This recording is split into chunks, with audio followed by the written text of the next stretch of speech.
வேதத்திலே உள்ள சில பக்தர்களை குறித்து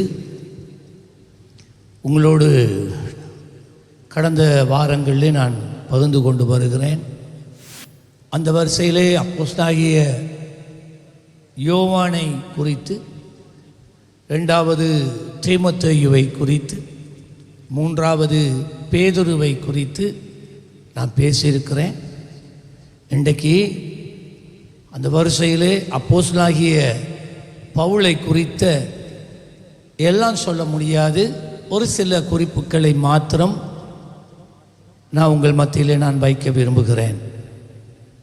தம்மை பற்றி உத்தம இருதயத்தோடு இருக்கிறவர்களுக்கு தம்முடைய வல்லமையை விளங்க பண்ணும்படி கர்த்தருடைய கண்கள் பூமி எங்கும் உலாவிக் கொண்டிருக்கிறது. தேவன் இந்த பூமியிலே செயல்படுகிறதா இருந்தால் அது மனிதனுக்கூடாக மாத்திரம்தான் அவர் செயல்படுவார். அவராலே மனிதன் இல்லாமல் செயல்பட முடியாது என்றல்ல, அவரால் முடியும்.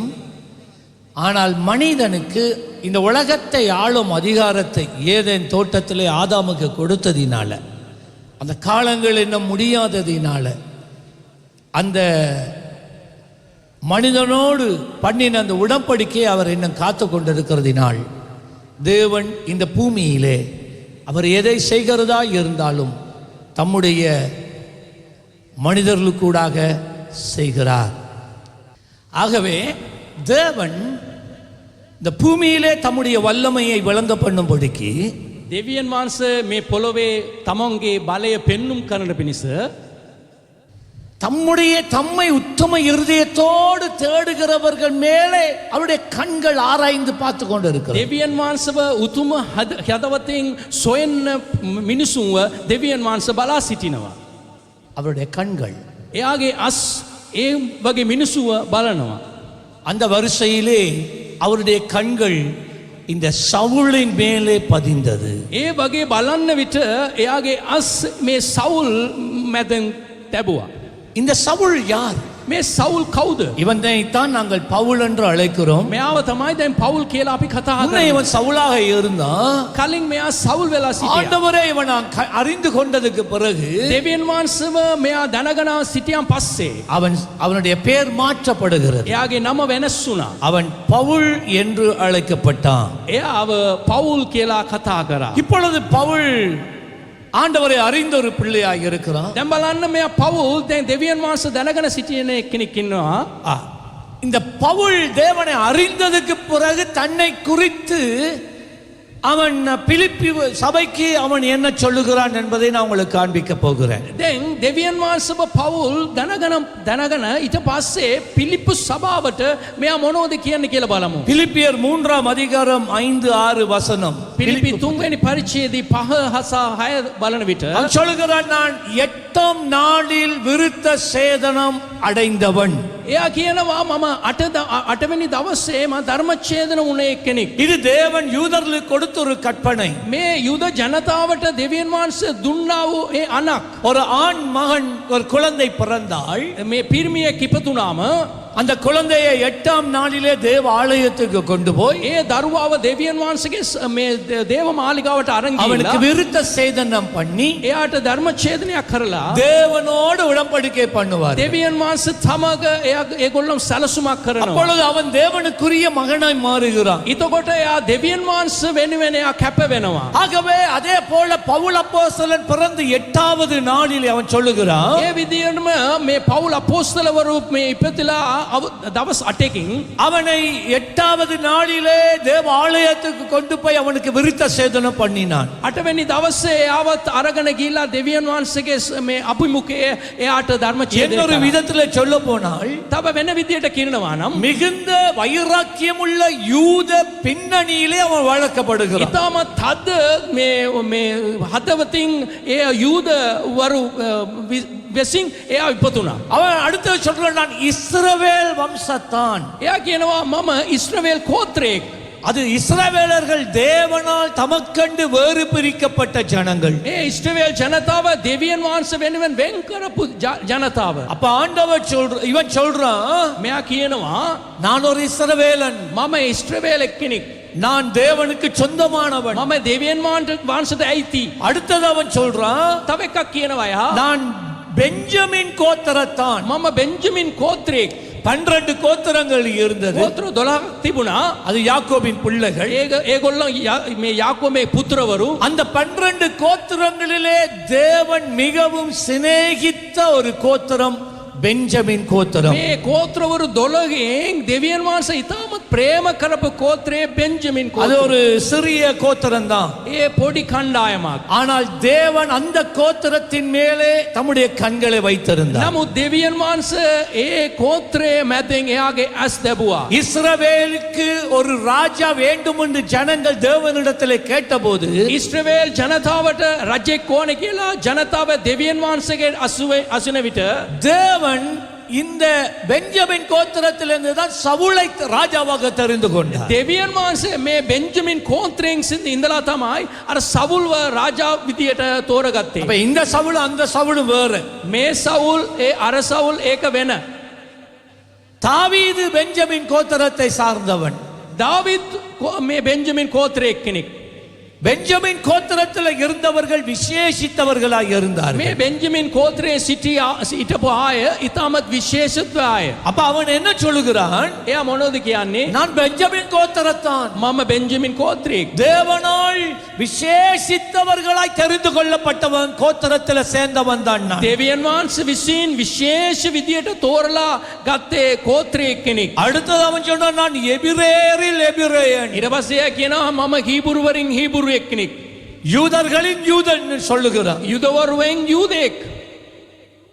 யூதர்கள் என்றால் தேவனுடைய ஜனங்கள். යුදවරු කියන්නේ දෙවියන් වහන්සේගේ ජනතාව. அவர்கள் எபிரேய மொழியை பேசினவர்கள். ඒගොල්ලෝ හීබුරු භාෂාව කතා කරේ. அதனாலே தான் அவர்கள் எபிரேயர் என்று அழைக்கப்பட்டார்கள். ඒ නිසා තමයි ඒගොල්ලෝ හීබුරු කියලා වරු කියලා ஆனா කතා කරේ. அவன் சொல்லுகிறான், නමුත් එයා කියනවා என்னுடைய காலங்களிலே මගේ කාලේ வாழ்ந்த எல்லா யூதர்களிலும் ජීවත් වුණ සියලු ජූදවරු තුලින් நான் சிறந்த யூதன் என்று சொல்லுகிறான். මම ඉතාමත් උස්සස් මට්ටමින් සිටපු එක්කෙනෙක්.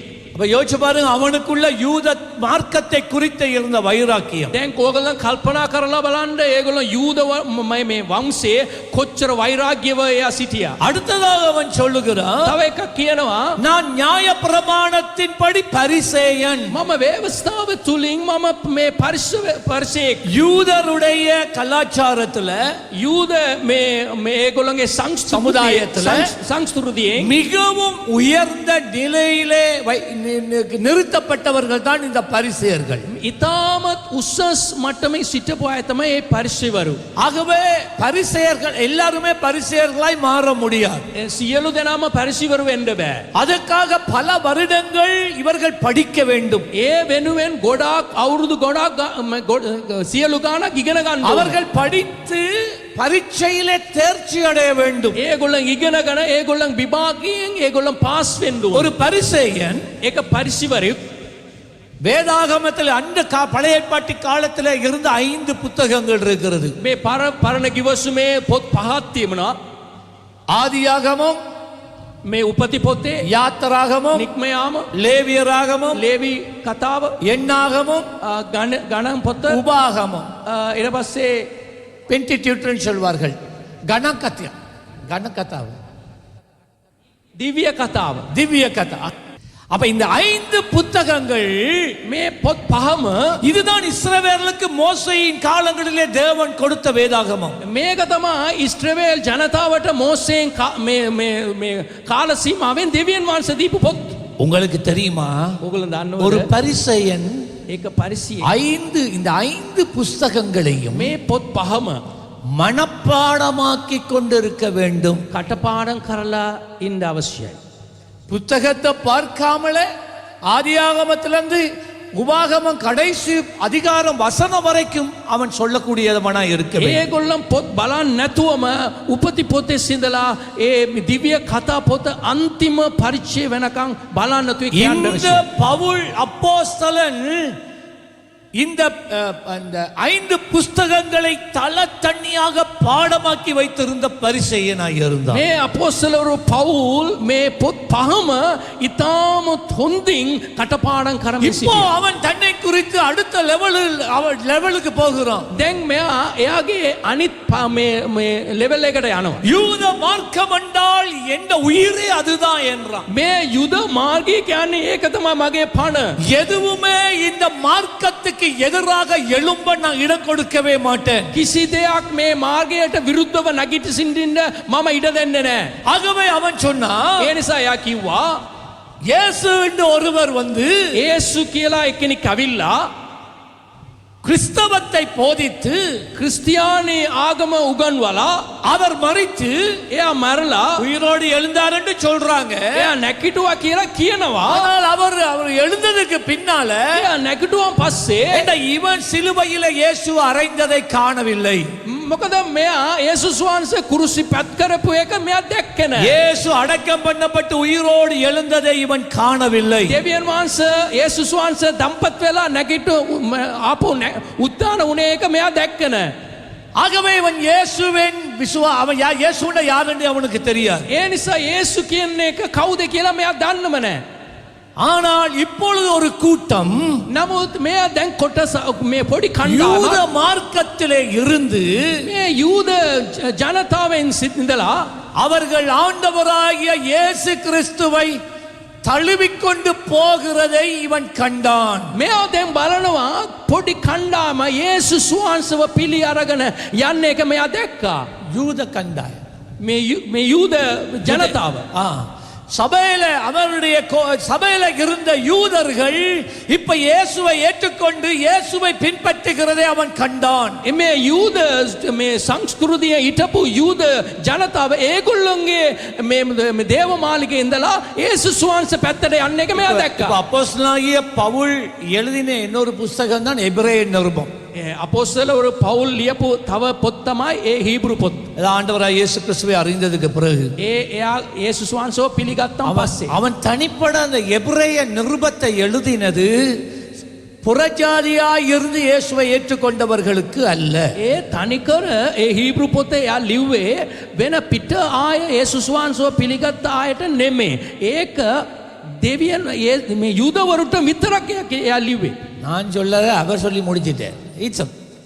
எவர்கள் யூத மார்க்கத்தில் இருந்து ஆண்டவராகிய இயேசுவை ஏற்றுக்கொண்டார்களோ அவர்கள் இயேசுவை சரியாக புரிந்து கொள்ளும்படி யூத வழிபாடுகளின் பொருட்களை, காரியங்களை, சாம்பிரதாயங்களை எடுத்து கிறிஸ்துவை அதற்குடாக அவர்களுக்கு காண்பித்தான். ඒ යූද ජනතාවෙන් ඉඳලා යේසුස් වහන්සේව කවුද පිළිගත්තාද? ඒගොල්ලන් හරි විදියට යේසුස් වහන්සේව දැනගන්න පිණිස ඒගොල්ලන්ගේ සංස්කෘතියෙන් ඒගොල්ලන්ගේ නමස්කාර කරන්න විදිය ඔක්කොම මේ ඒගොල්ලන්ට පෙන්නලා ඒගොල්ලන්ට හරියට පැහැදිලි කරා.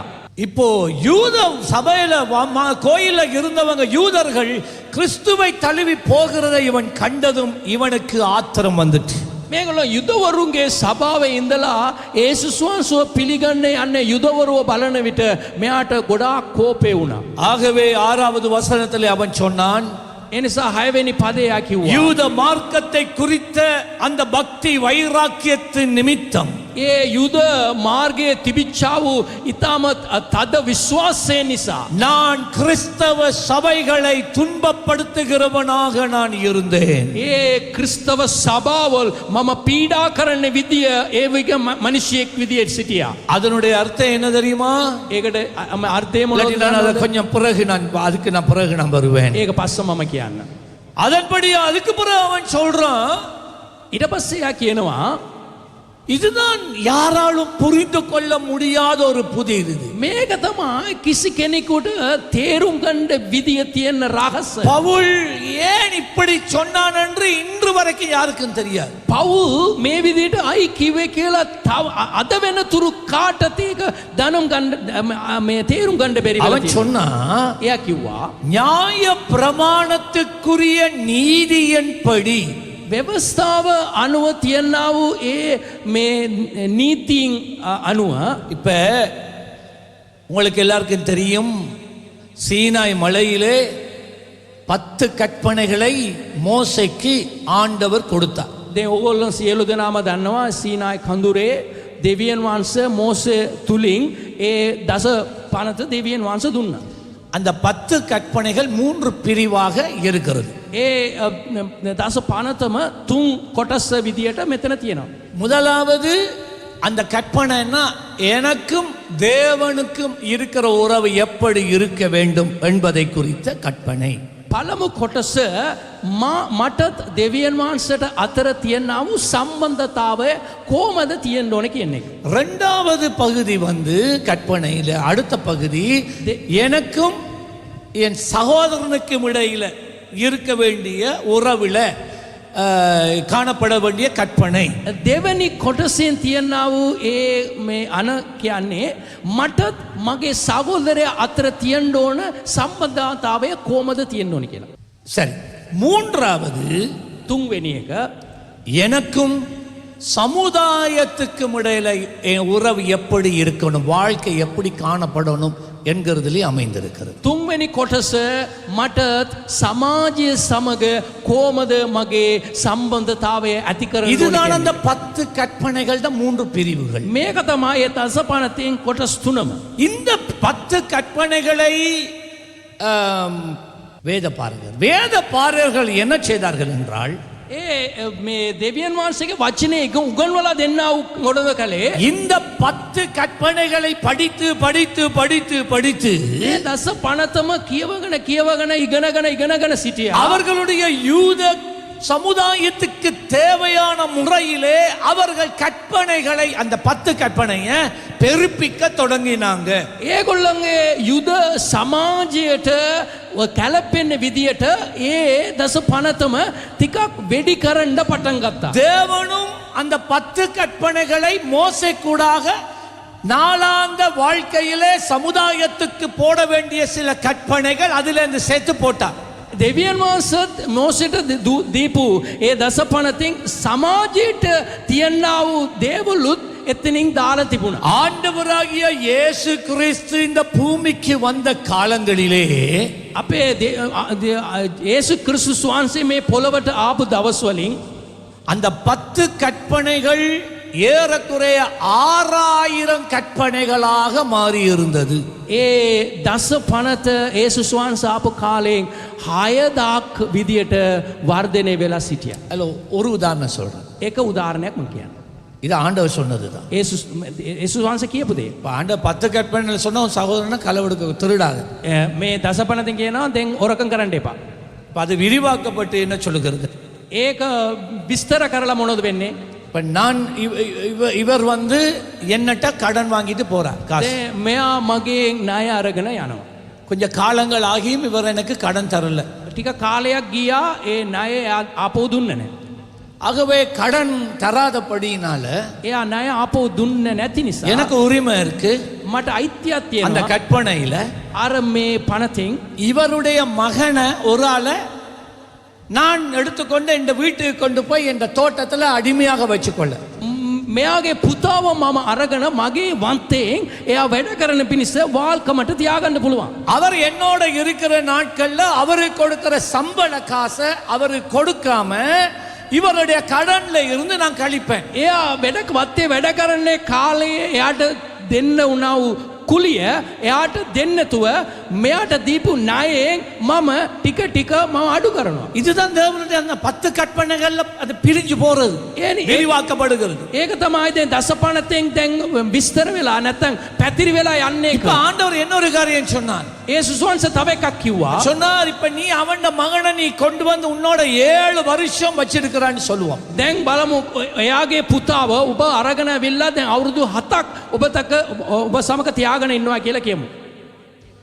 7வது வருஷத்துல 7වෙනි අවුරුද්දේ நீ அவன் கடனை கொடுத்தாலும் சரி கொடுக்காட்டிலும் சரி, එයා ණය දුන්නුත් හරි නොදුන්නුත් හරි, அவன் சம்பளத்துல இந்த கடன் கழிஞ்சாலும் சரி கழியாட்டிலும் சரி, එයාගේ පඩියේ இருந்தாலும் சரி, එයාගේ පඩි තුලින් එයාගේ ණය බේරුණුත් හරි බේර නැත්නම් හරි இவன் விடுதலையாக்கப்பட வேண்டும்.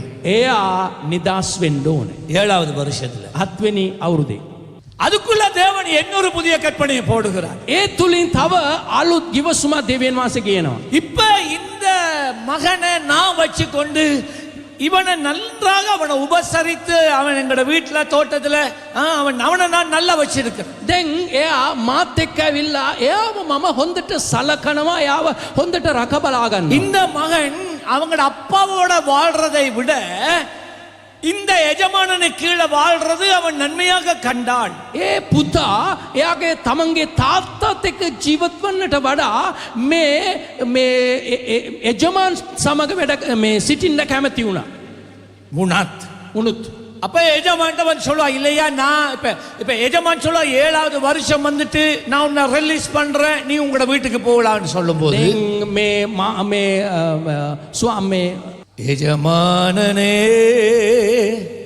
ස්වාමියා කියනවා ඒ පුතාට දැන් අවුරුදු 7ක් ඉවරයි, ඔබ ඔයාගේ ගෙදරට යන්න පුළුවන් කියලා කියනවා.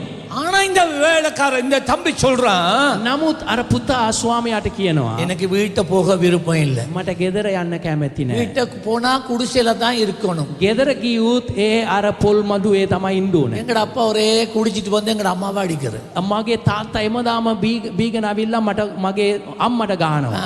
எங்கட கிராமத்தை விட நான் இங்கே உங்களோட இருக்கிறது எனக்கு நல்லா இருக்கு. මගේ ගමේ ඉන්නවට වඩා ඔබත් එක්ක ඉන්න එක මට හොඳ நான் නෑ. தொடர்ந்து உங்களுக்கு வேலைக்காரனாகவே இருக்க போறேன் என்று அவன் சொல்லுவான். එයා කියනවා මම දිකටම ඔබට වැඩකාරයෙක් විසින් ඉන්න කැමති කියලා. அப்படின்னு சொல்லுவான். அப்படியா அப்படின்னு சொன்னா இவர்கள் என்ன செய்வார், கிராமத்துல ஒரு தலைவர் இருப்பார். ඒම කතා කරන වෙලාවට ඒ ගමේ නායකයෙක් ඉන්නවා. இந்த எஜமான் என்ன செய்வார் என்றால் இவரை, அப்பொழுது இவர் என்ன செய்வார், இந்த எஜமானன் இந்த மகனை இந்த வேலைக்காரனை எடுத்துக்கொண்டு அந்த கிராம தலைவரிடத்துல போய் சொல்லுவார், இவன் என்னோட இருக்க போறான்னு சொல்றான். ඒ ස්වාමියා දැන් මොනවද කරන්නේ? අර වැඩකාරයාව ඒ ගමේ ඉන්නව නායකයා ළඟට අරගෙන ගිහිල්ලා මෙයා මාත් එක්ක ඉන්න කැමති කියලා කියනවා කියලා. அதே நேரம் அவன் அப்பாவையும் கூப்பிட்டு எடுப்பான். එතකොට එයාගේ තාත්තාවත් ඒ කැඳවීමට කතා කරනවා. ஆகவே அந்த கிராம தலைவருக்கு முன்பதாக இவனை சரி இவன் விருப்பத்தின்படி எஜமானனோடைய போக விட்டுடுவார். ඒ ගමේ ඉන්නව ඒ නායකයා එයාගේ කැමැත්ත අනුව ස්වාමියාත් එක්ක යන්න අරිනවා. இப்ப இந்த காதுல தோடு போட்டுக்கிற ஆம்பளைகளுக்கு ஒரு கதை இருக்கு, நம்ம ஆரணிக்கு. දැන් බලන්න මේ කනේ කඩකන් දාන්නේ அது எப்படி வந்ததுன்னு நான் சொல்லித்தரேன். ඒක කොහමද ආවේ කියලා මම කියන්නම්. ஆகவே இந்த எஜமான் என்ன செய்வார் என்றால், இந்த தம்பிய வேலைக்காரன் தானே அவன் வீட்டுக்கு கொண்டு போய் ඒ ස්වාමියා දැන් මේ වැඩකාරයෙක්නේ එයාව එයාගේ ගෙදරට අරන් ගිහිල්ලා அவன் கதவு நிலை அண்டையில கொண்டு போய் அவனை வச்சு එයා දොරකොඩ කාව ගෙන් අරන් ගිහිල්ලා ஒரு ஆணியை எடுத்து ඒ ඇනක් අරගෙන ஒரு சுத்தியலும் எடுத்து මේ හැමර එකක් අරගෙන அவன்ட காத அந்த கதவு நிலையில வச்சு එයාගේ කන අර දොර මේ පෝස්ට් එකෙන් එතන තියලා ஆணி அடிச்சு ஒரு ஓட்டை உண்டு பண்ணி ඇන ගාලා මිතියෙන් ඇන ගාලා ඉරක් දාගෙන இப்ப அவன்ட காதுல ஒரு தோட போடுவான். එයාගේ මේ කනේ ඒ මේ කඩකන එකක් දාන කරාබු දානවා. கராம்பு இல்ல, கராபு. அதன் அர்த்தம் என்ன தெரியுமா? ඒකට මොකද කාරණේ අර්ථය මොනවද දන්නවද? இன்று முதல் நீ அவர்கள் உன்ன அப்பாக்கு அம்மாக்கு சொந்தம் இல்லை. අද පටන් ඔයාගේ අම්මට තාත්තට ඔයා අයිති නෑ. நீ எனக்கு தான் சொந்தம். ඔයා මට තමයි අයිති. நான் உன்னை எஜமானன், මම ඔයාගේ ස්වාමියා, நீ என்னுடைய வீட்டில் வேலைக்காரனா இருப்பான். ඔයා මගේ ගෙදර වැඩ කාරයෙක් විදිහට ඉන්නවා. இப்போ ஆம்பளையில் கொஞ்சம் பேர் தோடு போட்டுக்கிறீங்களே, දැන් පිරිමි අය ටිකක් කරාපු දාගෙන ඉන්නවානේ. இப்போ விளங்குதா என்ன அர்த்தம்னா? දැන් දන්නවද මොකද අර්ථය මොනවද කියලා? யாருக்கு போயிட்டு எஜமானன் எவரை உங்களோட வாழ்க்கையில எஜமானனா விட்டீங்களோ දේ කාවද ඕගොල්ලෝ මේ ස්වාමියා විදියට අරලා තියෙනවද? யாருக்கெல்லாம் போய் காதை கொடுத்துட்டான், வாழ்க்கையை கொடுத்துட்டான். நீ මේ කාටරි ගිහිලා ඔයාගේ ජීවිතය දැන් පුද කරලා තියෙනවා. இயேசுட்ட வந்த ஓட்டெல்லாம் போட மாட்டார். ඒසුස් වහන්සේ ළඟට ආවොත් එයා ඉර දාන්නේ නැහැ. இப்ப இவன் சொல்றான், දැන් මෙයා කියනවා, பவுல் சொல்றான், පවුල් කියනවා, ஒரு உதாரணம் தான், நியாயப்பிரமாணத்துல ஒரு உதாரணம் தான் இப்ப நான் ඒ உங்களுக்கு ව්‍යවස්ථාවේ එක උදාහරණයක් මම පෙන්නුවේ. அவன் சொல்றான் நியாய பிரமாணத்திற்குரிய நீதியின்படி, அதான் சட்டதிட்டங்கள். එයා කියනවා දැන් ව්‍යවස්ථාව අනුව එන්නා වූ ඒ ධර්මිෂ්ඨය අනුව நான் குற்றம் சாட்டப்பட்டவன் அல்ல. මම මේ විරුද්ධකාරයක් නැත්නම් වැරදිකාරයක් නෙවේ. வரதிகாரைයක් நோமே. நான் எந்த விதத்திலும் தேவனுடைய நியாய பிரமாண சட்ட பிரமாணங்களை நான் மீறாத ஒரு மனிதன் என்று தைரியமா சொல்றான். එයා ඊටම ස්ථීරව එයා කියනවා කවදාවත් මම මේ ව්‍යවස්ථාව මම මේ පව් කරලා නැත්නම් ඒකට විරුද්ධව ක්‍රියා කරේම නැහැ කියලා කියනවා. பழைய ஏற்பாட்டு காலத்துல පරණ ගුවසුම කාලේ ஆண்டவர் இந்த பிரமாணத்தை கொடுத்தார், දෙවියන් වහන්සේ මේ நியாய பிரமாணத்தை. ව්‍යවස්ථාව දුන්නා. இந்த நியாய பிரமாணம் முழுவதையும் ஒன்று தவறாமல் முழுவதை 6000 இருக்கு, 6000 பிரமாணங்களை ஒன்று தவறாமல் எவன் தன் வாழ்க்கையில முழுமையா நிறைவேற்றினானோ මේ ව්‍යවස්ථාවේ 6000 තියෙනවා ව්‍යවස්ථාව තුලින්. ඒ කවුද මේ 6000 මේ ව්‍යවස්ථාව තියනා වූ නීතිය පිළිපදිනවද? அவன்தான் நீதிமான் என்று ஆண்டவர் சொன்னார். එයා තමයි ධර්මිෂ්ඨිය කියලා කියනවා දෙවියන් වහන්සේ. இப்ப நான் சொல்றத கேளுங்க. දැන් මම කියන්නේ එක අහන්න. எந்த ஒரு மனிதனாலும் කිසි කෙනෙකුට தேவனுடைய எல்லா பிரமாணங்களையும் දෙවියන් වහන්සේගේ සියලු ව්‍යවස්ථාවම நிறைவேற்ற முடியவில்லை. පිළිපදින්න බැරි වුණා. முடியவில்லை. බැරි වුණා. சதுசேயர் என்ற ஒரு கூட்டம் இருந்துச்சு. ඒ සදුසේවරු ඉන්දියා. அவங்க தான் போலீஸ், யூதர்களுடைய போலீஸ். ඒගොල්ලන් තමයි යුදවරුන්ගේ පොලිසිය. அதாவது சபையில இருக்கிற போலீஸ். සභාවේ ඉන්නා වූ පොලිසිය. இவர்களோட வேலை என்னண்டா, මේගොල්ලන්ගේ වැඩ මොනවද නම් கிராமங்களுக்குள்ளவே ஒளிஞ்சி இருந்து, மரங்களுக்குள்ள, பத்தைகளுக்குள்ள, வீடுகளுக்குள்ள ஒளிஞ்சி இருந்து, ගමට ගීලා ගමවලින් ඒගොල්ලන් මේ யூதருடைய கிராமங்கள் යුද මේ ගමවලින් ගීලා ඒ ගස් වලින් අංගලා නැත්නම් මේ අංගලා ඉඳලා எவன் பிளவுறானோ, කවුද වැරදි කරනවද? நாங்க மோட்டார் சைக்கிள்ல போற நேரம், லைனை பட்டிட்டு போற நேரம் டிராபிக்காரன் அந்த பத்தைக்குள்ளேருந்து வந்து மல்லி என்ன சொல்றாள். සමහර වෙලාවට අපි ඉර කපලා දැන් මෝටර් සයිකලෙන් යනකොට මේ සඩ මේ පොලිස් කාර්යය ඇවිල්ලා මල්ලි පොඩක් ඉන්න කියලා කියන විදියට. அத போல இந்த சதுசேர வேலை என்னண்டா, கர்த்தருடைய ஜனங்கள் இந்த யூதர்களை ஒளிந்திருந்து பிரமாணத்தை மீறுகிறதை கண்டு கையமைமா பிடிச்சு கொண்டு கோயிலுக்கு கொண்டு போயிடுவான். මේක තමයි මේ සදුසුවරු පොලිසිය වාගේ මේ යුදවරුගේ ගමවලින් කවුරු හරි වැරදි කරනවා නම් ඒගොල්ලෝ අල්ලගෙන ඒගොල්ලන්ගේ සභාවට අරගෙන යනවා. தேவாலயத்துக்கு கொண்டு போ, දෙවියන් වහන්සේගේ සභාවට අරගෙන යනවා. அங்க போய் அவர்களுக்குரிய தண்டனை பகிரங்கமாக கொடுக்கப்படும். ඒ අරංගීලා ඒගොල්ලන්ට දඬුවමක් සියලු දෙනාම බලන්න විදියට දෙනවා. ஆகவே யூத மக்களினால, ඒ නිසා යුද ජනතාව தேவனுடைய கற்பனை முழுவதையும் ஒருவனாலும் கை கொள்ளவே முடியவில்லை. ඒ දෙවියන් වහන්සේගේ ව්‍යවස්ථාව සියලුම එක්කෙනෙකුට හරි ආකාරව පිළිපදින්න බැරි වුණා. ரோமர் 6 அதிகாரம் சொல்லுகிறது. ඒ නිසා රෝමර් පොතේ 6 ஆண்டவர் වෙනි பூமியிலே தம் ஜனத்தை பார்க்கும்போது, දෙවියන් වහන්සේ මේ පොළොවේ ජනතාව බලන විට தமது ஜனத்தை එයාගේ ජනතාව බලනකොට நீதிமான் ஒருவனாகிலும் இல்லை என்று அவர் சொன்னார். ධර්මිෂ්ඨයෙක් එක්කෙනෙක්වත් නැහැ කියලා කියනවා. நியாய பிரமாணம் முழுவதையும் கை கொண்ட மனித ஒருவனாகிலும் இல்லை என்று சொன்னார். මේ ව්‍යවස්ථාව සම්පූර්ණම පිළිපදින්නේ එක්කෙනෙක්වත් නැහැ කියලා කියනවා. இதனாலே தான் ஆண்டவராகிய இயேசு வந்து சொன்னார், ඒ නිසා තමයි යේසුස් වහන්සේ විල කිව්වා வருத்தப்பட்டு பாரம் சுமக்கிறவர்களே, මේ බර උස්සල්ලා වූ සියලු දෙනාම. இந்த தலையடியோட இருக்கிறவன் காய்ச்சலோட இருக்கிறவனை பார்த்து சொல்லல. මේ ඔළුව කැක්කුම දැන් උණ ඇදලා ඉන්නාට කියවනේ. நாங்க பிழையாத மொழிபெயர்க்கிறோம். ඒක අපි වැරදි විදියට ඒක මේ අර්ථය அவர் சொன்னார், வருத்தப்பட்டு பாரம் சுமக்கிறவர்களே. ඒගොල්ලන් කියනවා මේ බර උස්සල්ලා வாழ்நாள் முழுவதும் பயத்திலேயே வாழ்கிறவர்களே, ජීවිතය පුරාම බයෙන් සිටින தண்டனைக்கு மேல தண்டனை பெற்றுக்கொண்டு வாழ்கிறவர்களே, දඬුවට උඩින් දඬුව අරගෙන ඉන්නා වූ මිනිස්සුනි. நியாய பிரமாணத்தை அதை நிறைவேற்ற முடியாமல் இருக்கிறவர்களே, ව්‍යවස්ථාව ඕගොල්ලන්ට පිළිපදින්න බැරි ඉන්න අය. நீங்கள் எல்லோரும் என்னண்டைக்கு வாருங்கள். ඕගොල්ලෝ සියලු දෙනාම මා ආමෙන්. වෙතට එන්න. அவர்களை சொன்னா என்னண்டைக்கு வாருங்கள். එයා කියනවා මා ළඟට එන්න. நியாயப்பிரமாணத்தை உங்களால நிறைவேற்ற முடியாது. ව්‍යවස්ථාව ඕගොල්ලන්ට කාර්යාගාරව நான் පිළිපදින්න බෑ. உங்களுக்காக எல்லாவற்றையும் நிறைவேற்றி මම முடிக்கிறேன். ඕගොල්ලන් වෙනුව සියලු දේම මම ඉවන කරා දෙන්න. இயேசு இந்த உலகத்திலே வாழ்ந்த காலங்களிலே යේසුස් වහන්සේ මේ පොළවේ ජීවත් වුණේ කාලේ அவர் பாவம் செய்யவே இல்லை. පාපය කරලම නැහැ. அவர் பிரமாணங்களை மீறினதே இல்லை. එයා ව්‍යවස්ථාව කවදාවත් කැඩලන්ම නැහැ. தம்முடைய ஜனத்தை நீதிமான்களாக்குவதற்காக அவர் நீதியாக அவர் வாழ்ந்தார். තමන්ගේ ජනතාව ධර්මිෂ්ඨ කරන පිණිස එයාගේ ජීවිතය පුරාම ධර්මිෂ්ඨ විදියම ජීවත් වුණා.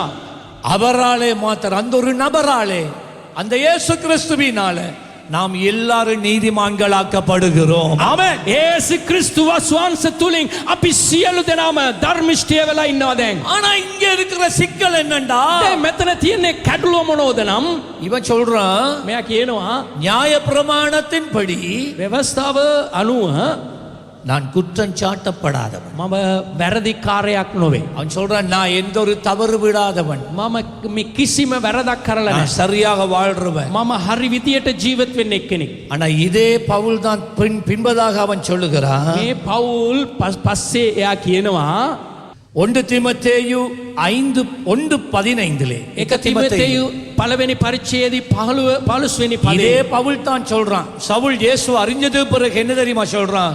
සවුල් යේසුස් වහන්සේව දැනගත්තන් පස්සේ පවුල් වෙලා කියනවා அவன் சொன்னா பாவிகளை ரட்சிக்க கிறிஸ்து இயேசு உலகத்தில் வந்தார் පෞකාර මිනිස්සුව ගලව ගන්න පිණිස යේසුස් වහන්සේ මේ පොළොවට ආවා என்கின்ற வார்த்தை உண்மையும் எல்லா அங்கீகரிப்புக்கு பாத்திரமாய் இருக்கிறது. ඒ වගේ කියන්නේ වචනය ඊටමත් සත්‍යතාවය කිසිම වැරදක් නැහැ කියලා. இப்ப அவன் சொல்றான் அவைகளில் பிரதான பாவி நான். දැන් මෙයා කියනවා මම තමයි පළමු පෞකාරයෙක්.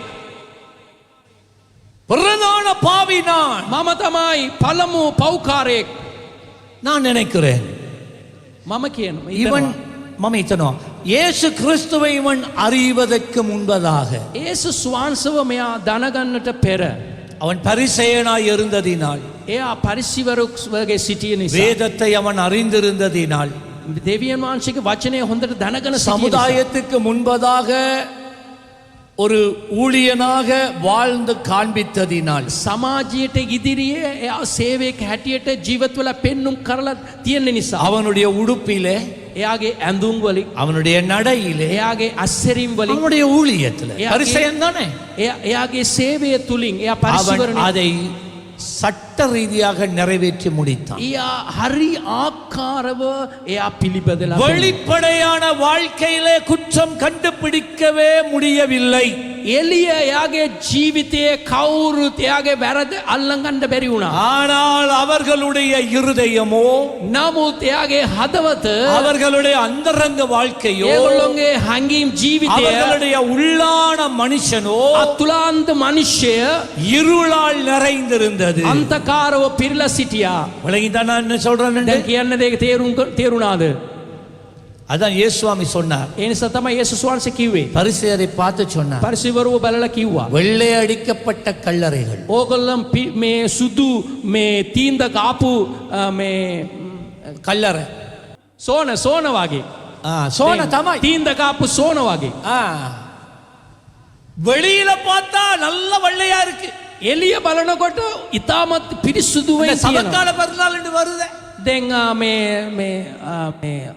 උය பெருநாள் அது போட்டுமே என்ன செய்றீங்க? මොනවද ඔයගොල්ලෝ කරන්නේ? கூட்டி பூமரம் எல்லாம் நாட்டி பெயிண்ட் எல்லாம் அடிச்சு அத பார்த்தா மாளிகை போல இருக்கு. ඕගොල්ලෝ ඔක්කොම සුත කරලා මල් දාලා එතකොට තීන්ද කාලා ඔක්කොම ලස්සන විදියට හදලා තියෙනවා. எப்ப? சவக்கால பிறநாளைக்கு. මොකද අර මේ උත්සවය එන්න දවස. ஆனா நீங்க ஒரு 2 அடி அந்த இடத்துல கிண்டி பாருங்களேன்.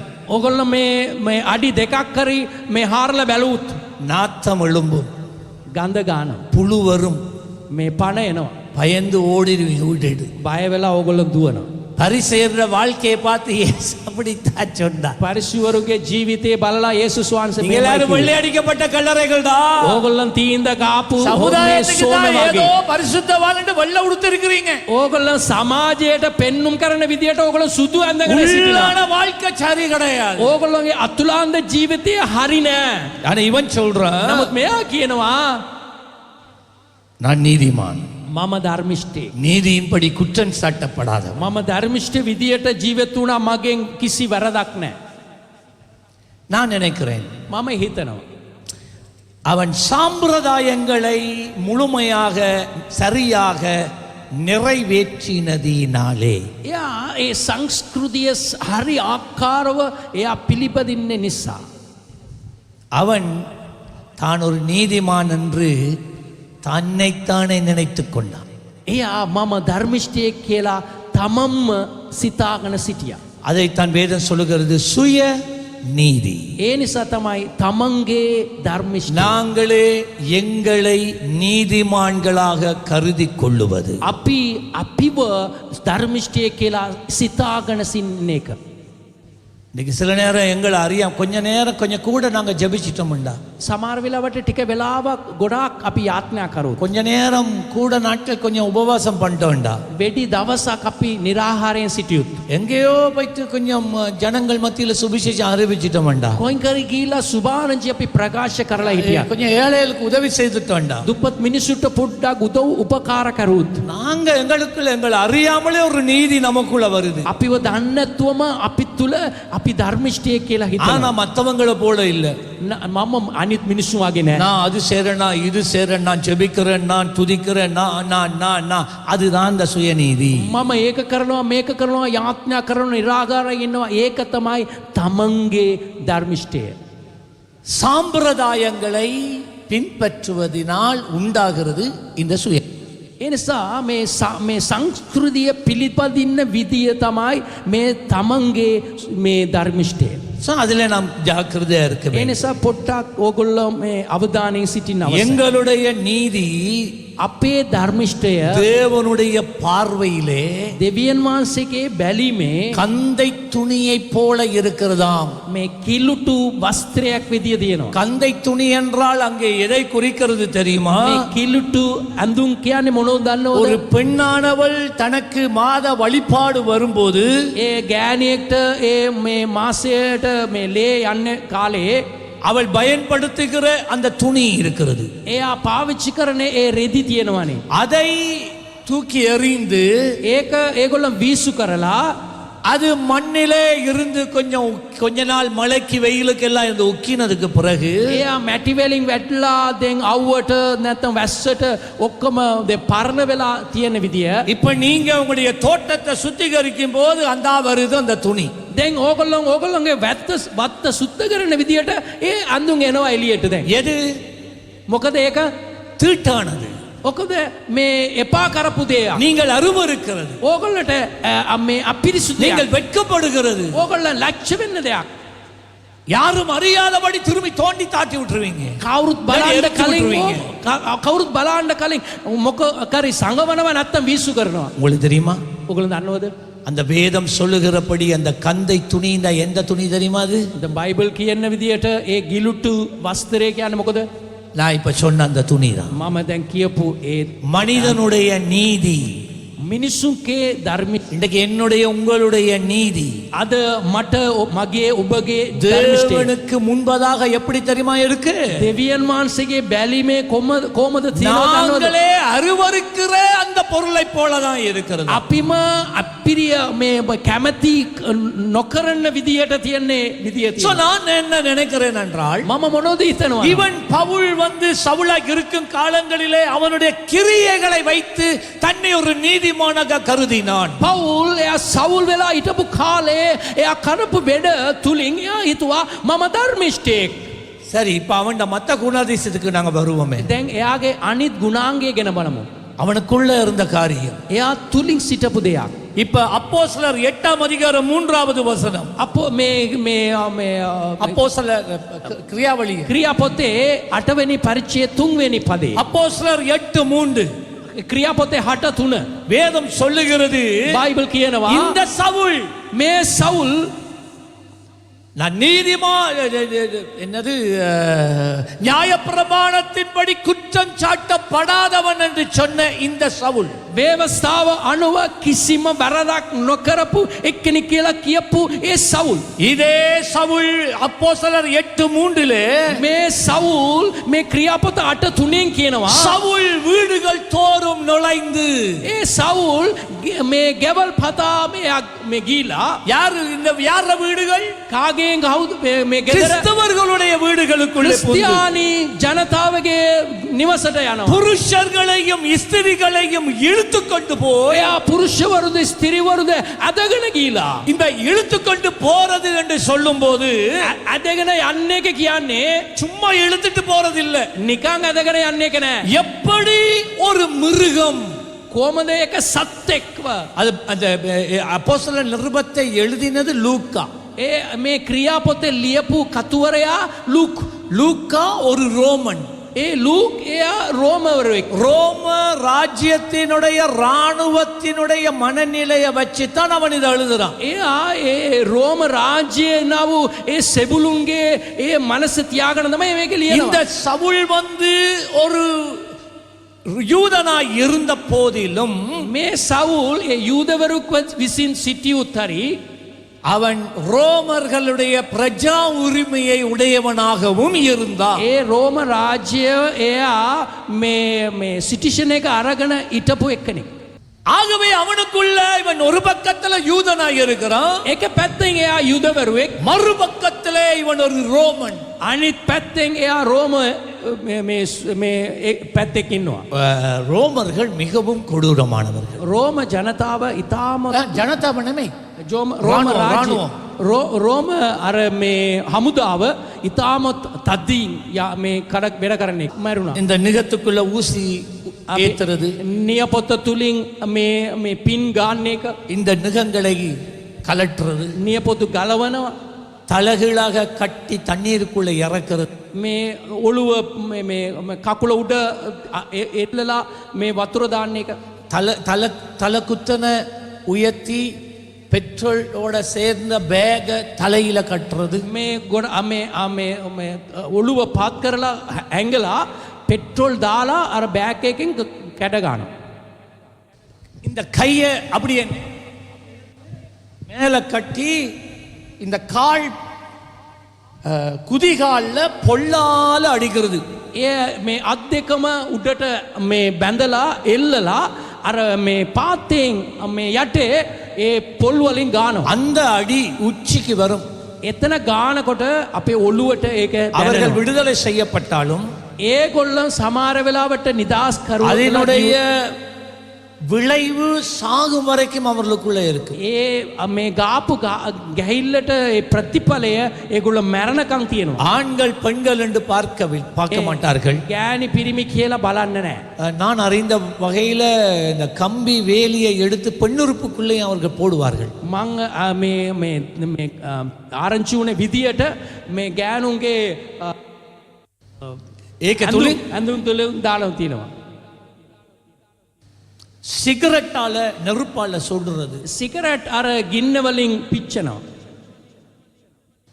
ஒரு வாகனத்துக்கு பின்னால கட்டி இழுத்து கொண்டு போறது ரோட்டால ඒ වාහනේ පිටිපස්සේ ගැට කාලා ඇදගෙන යනවා தூண்களிலே கட்டி அவர்களை சுடுவது ඒගොල්ලොන් ඔය කණු වලින් ගැට කාලා වෙඩි තියනවා உயிராக டயர்களுக்குள்ள போட்டு எரிக்கிறது පණ පිටින් ටයර් දාලා ඒගොල්ලොන්ව මේ පුච්චනවා நல்ல கேளுங்க දැන් අහන්න இது எங்க இருந்து வந்தது මේවා ඔක්කොම කොයිද இன்றைக்கு இஸ்ரேலில் நடக்குது ඉස්ට්‍රවේල් දේශයේත් මේක වෙනවා காசால நடக்குது ගාසාවලි මේක සිද්ධ වෙනවා பலஸ்தீனர்களும் அதை செய்றாங்க පැලස්තීනවරුත් මේක කරනවා அமெரிக்கன்காரன் அதை செய்றான் ඇමරික ජනතාවත් මේක කරනවා உலகத்துல இருக்கிற எந்த தேசமும் இதே காரியத்தை தான் கையாளுகிறது ලෝකයේ ඉන්නේ සියලු ගමුදාව මේ වගේ වැඩ කරනවා அப்படியானால் இது எங்கே இருந்து ஆரம்பமானது ඒ නිසා එහෙනම් මේක කොතනද පටන් ගත්තේ இந்த ரோமருடைய ராஜ்யத்துல தான் இது தொடங்கினது. මේ රෝම රාජ්‍යයෙන්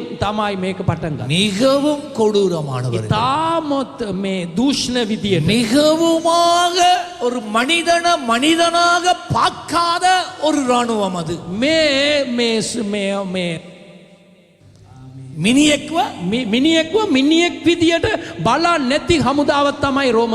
அவர்கள் தீமை செய்ய ஆரம்பிக்கிற போது ඒගොල්ල නපුරු කරන්න පටන් ගන්නකොට இந்த லூக்கா சொல்லுகிறான், ඒ ලූ කියනවා இந்த இடத்துல அவன் சொல்லும் போது அவன் ஸ்திரீகளை புருஷர்களை இழுத்து கொண்டு போனான் என்று இருக்கிறது அல்லவா. මෙතන කියනවානේ ද ගෑනුද පිරිමිද අදගෙන ගියා කියලා. அந்த இழுத்து கொண்டு போகிறதுக்கு அவன் பயன்படுத்தின கிரேக்க சொல்லினுடைய அர்த்தம் என்னண்டா, මේගොල්ල අදගෙන යන්නේකට පාවිච්චි කරපු ග්‍රේක වචනය මොනවද? மிருகம் எப்படி ஒரு மனிதனை பிடித்து கொண்டாள். ඒක සත්‍යෙක් එක මිනිහෙක්ව අල්ලගත්තුත් காட்டு மிருகம் எப்படி அந்த மனிதனை ஈவு இரக்கம் இல்லாமல் உயிராகவே அவன் சரீரத்தை பிச்சு தின்ன ஆரம்பிக்குமோ, කොහමද ඒක මේ සත්‍යෙක්ව මිනිහෙක්ව අල්ලගත්තොත් එයා මේ පණ පිටින් කනවද?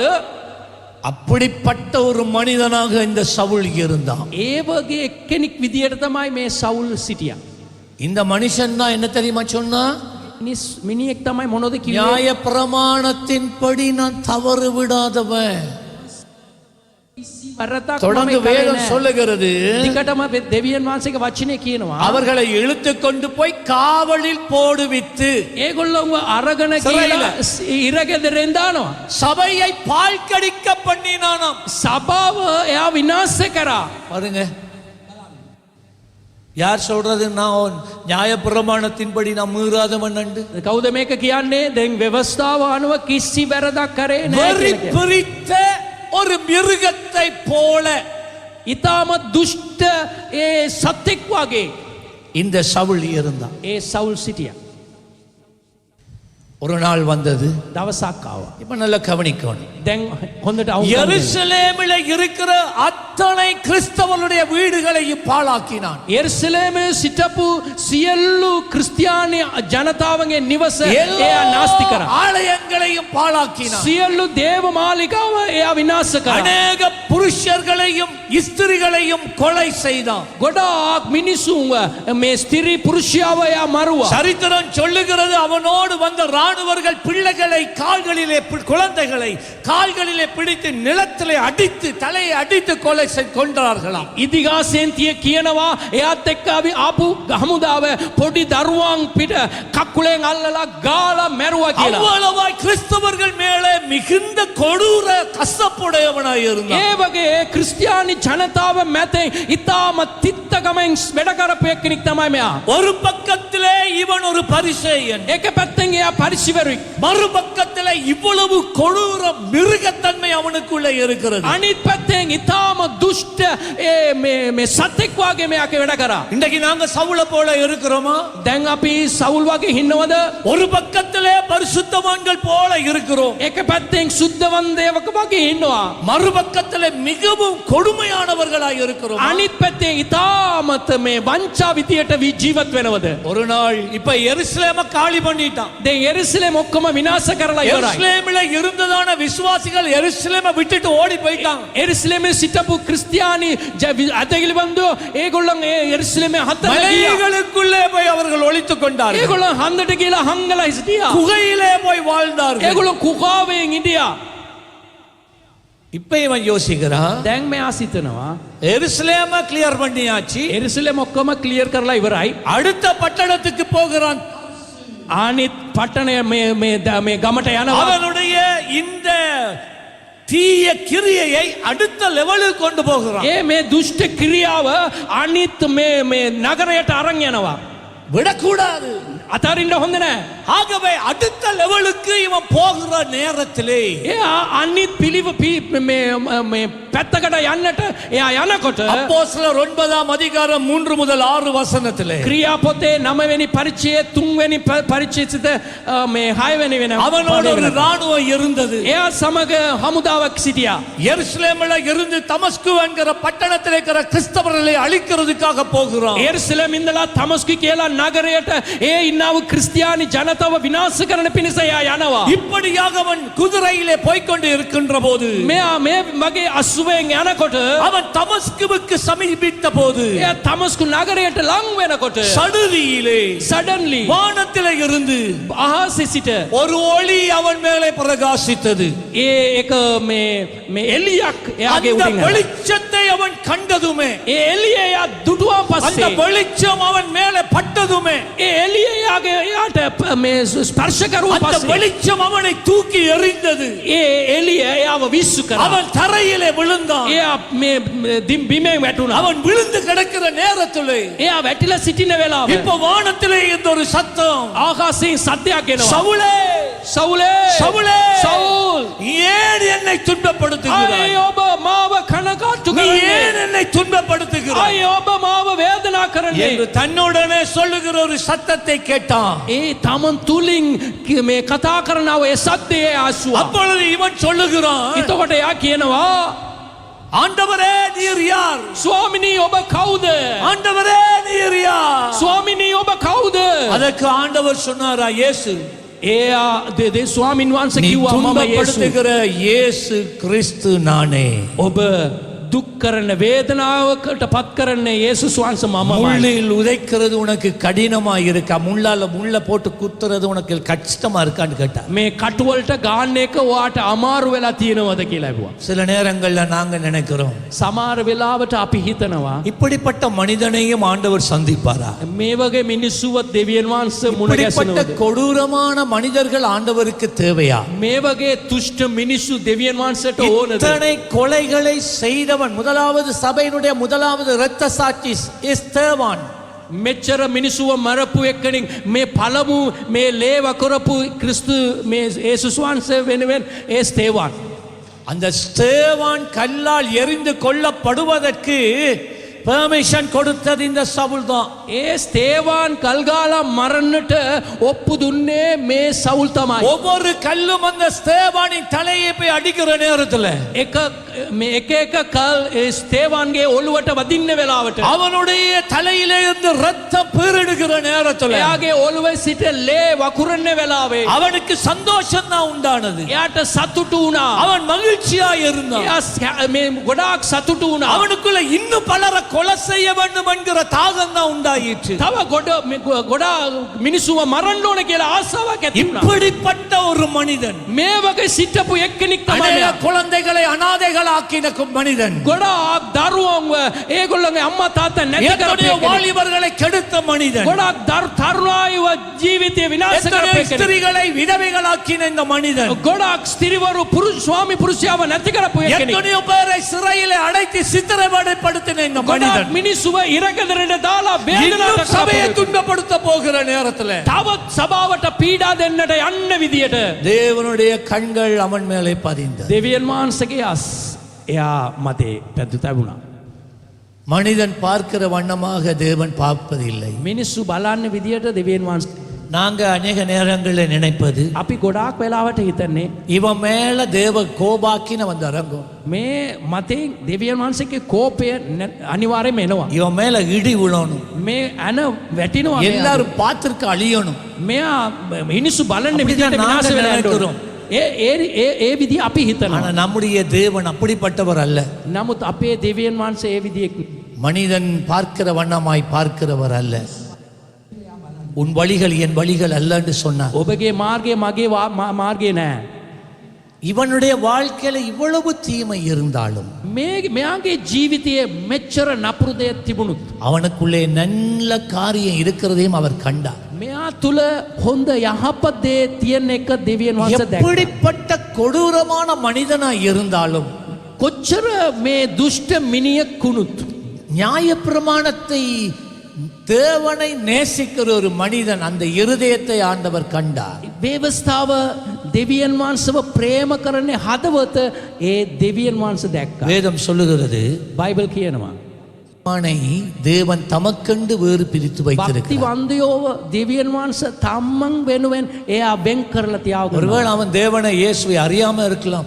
සමහර විට එයා යේසුස් වහන්සේ ගැන දන්නේ නැතුව සිටින්න அவன் පුළුවන්. சபைகளை துன்பப்படுத்தலாம். ඒ සභාවට පීඩාව දෙන්න පුළුවන්. கிறிஸ்தவர்களை வேலை செய்யற இடத்துல வேதனைப்படுத்தலாம். ක්‍රිස්තියානි මිනිස්සුන්ව වැඩ කරන ස්ථානයෙන් ඒගොල්ලන්ට දුක්කට පත් කරන්න පුළුවන්. தீமையான காரியங்களை எழுதலாம். නපුරු දේවල් ලියන්න පුළුවන්. தீமையான காரியங்களை பேசலாம்.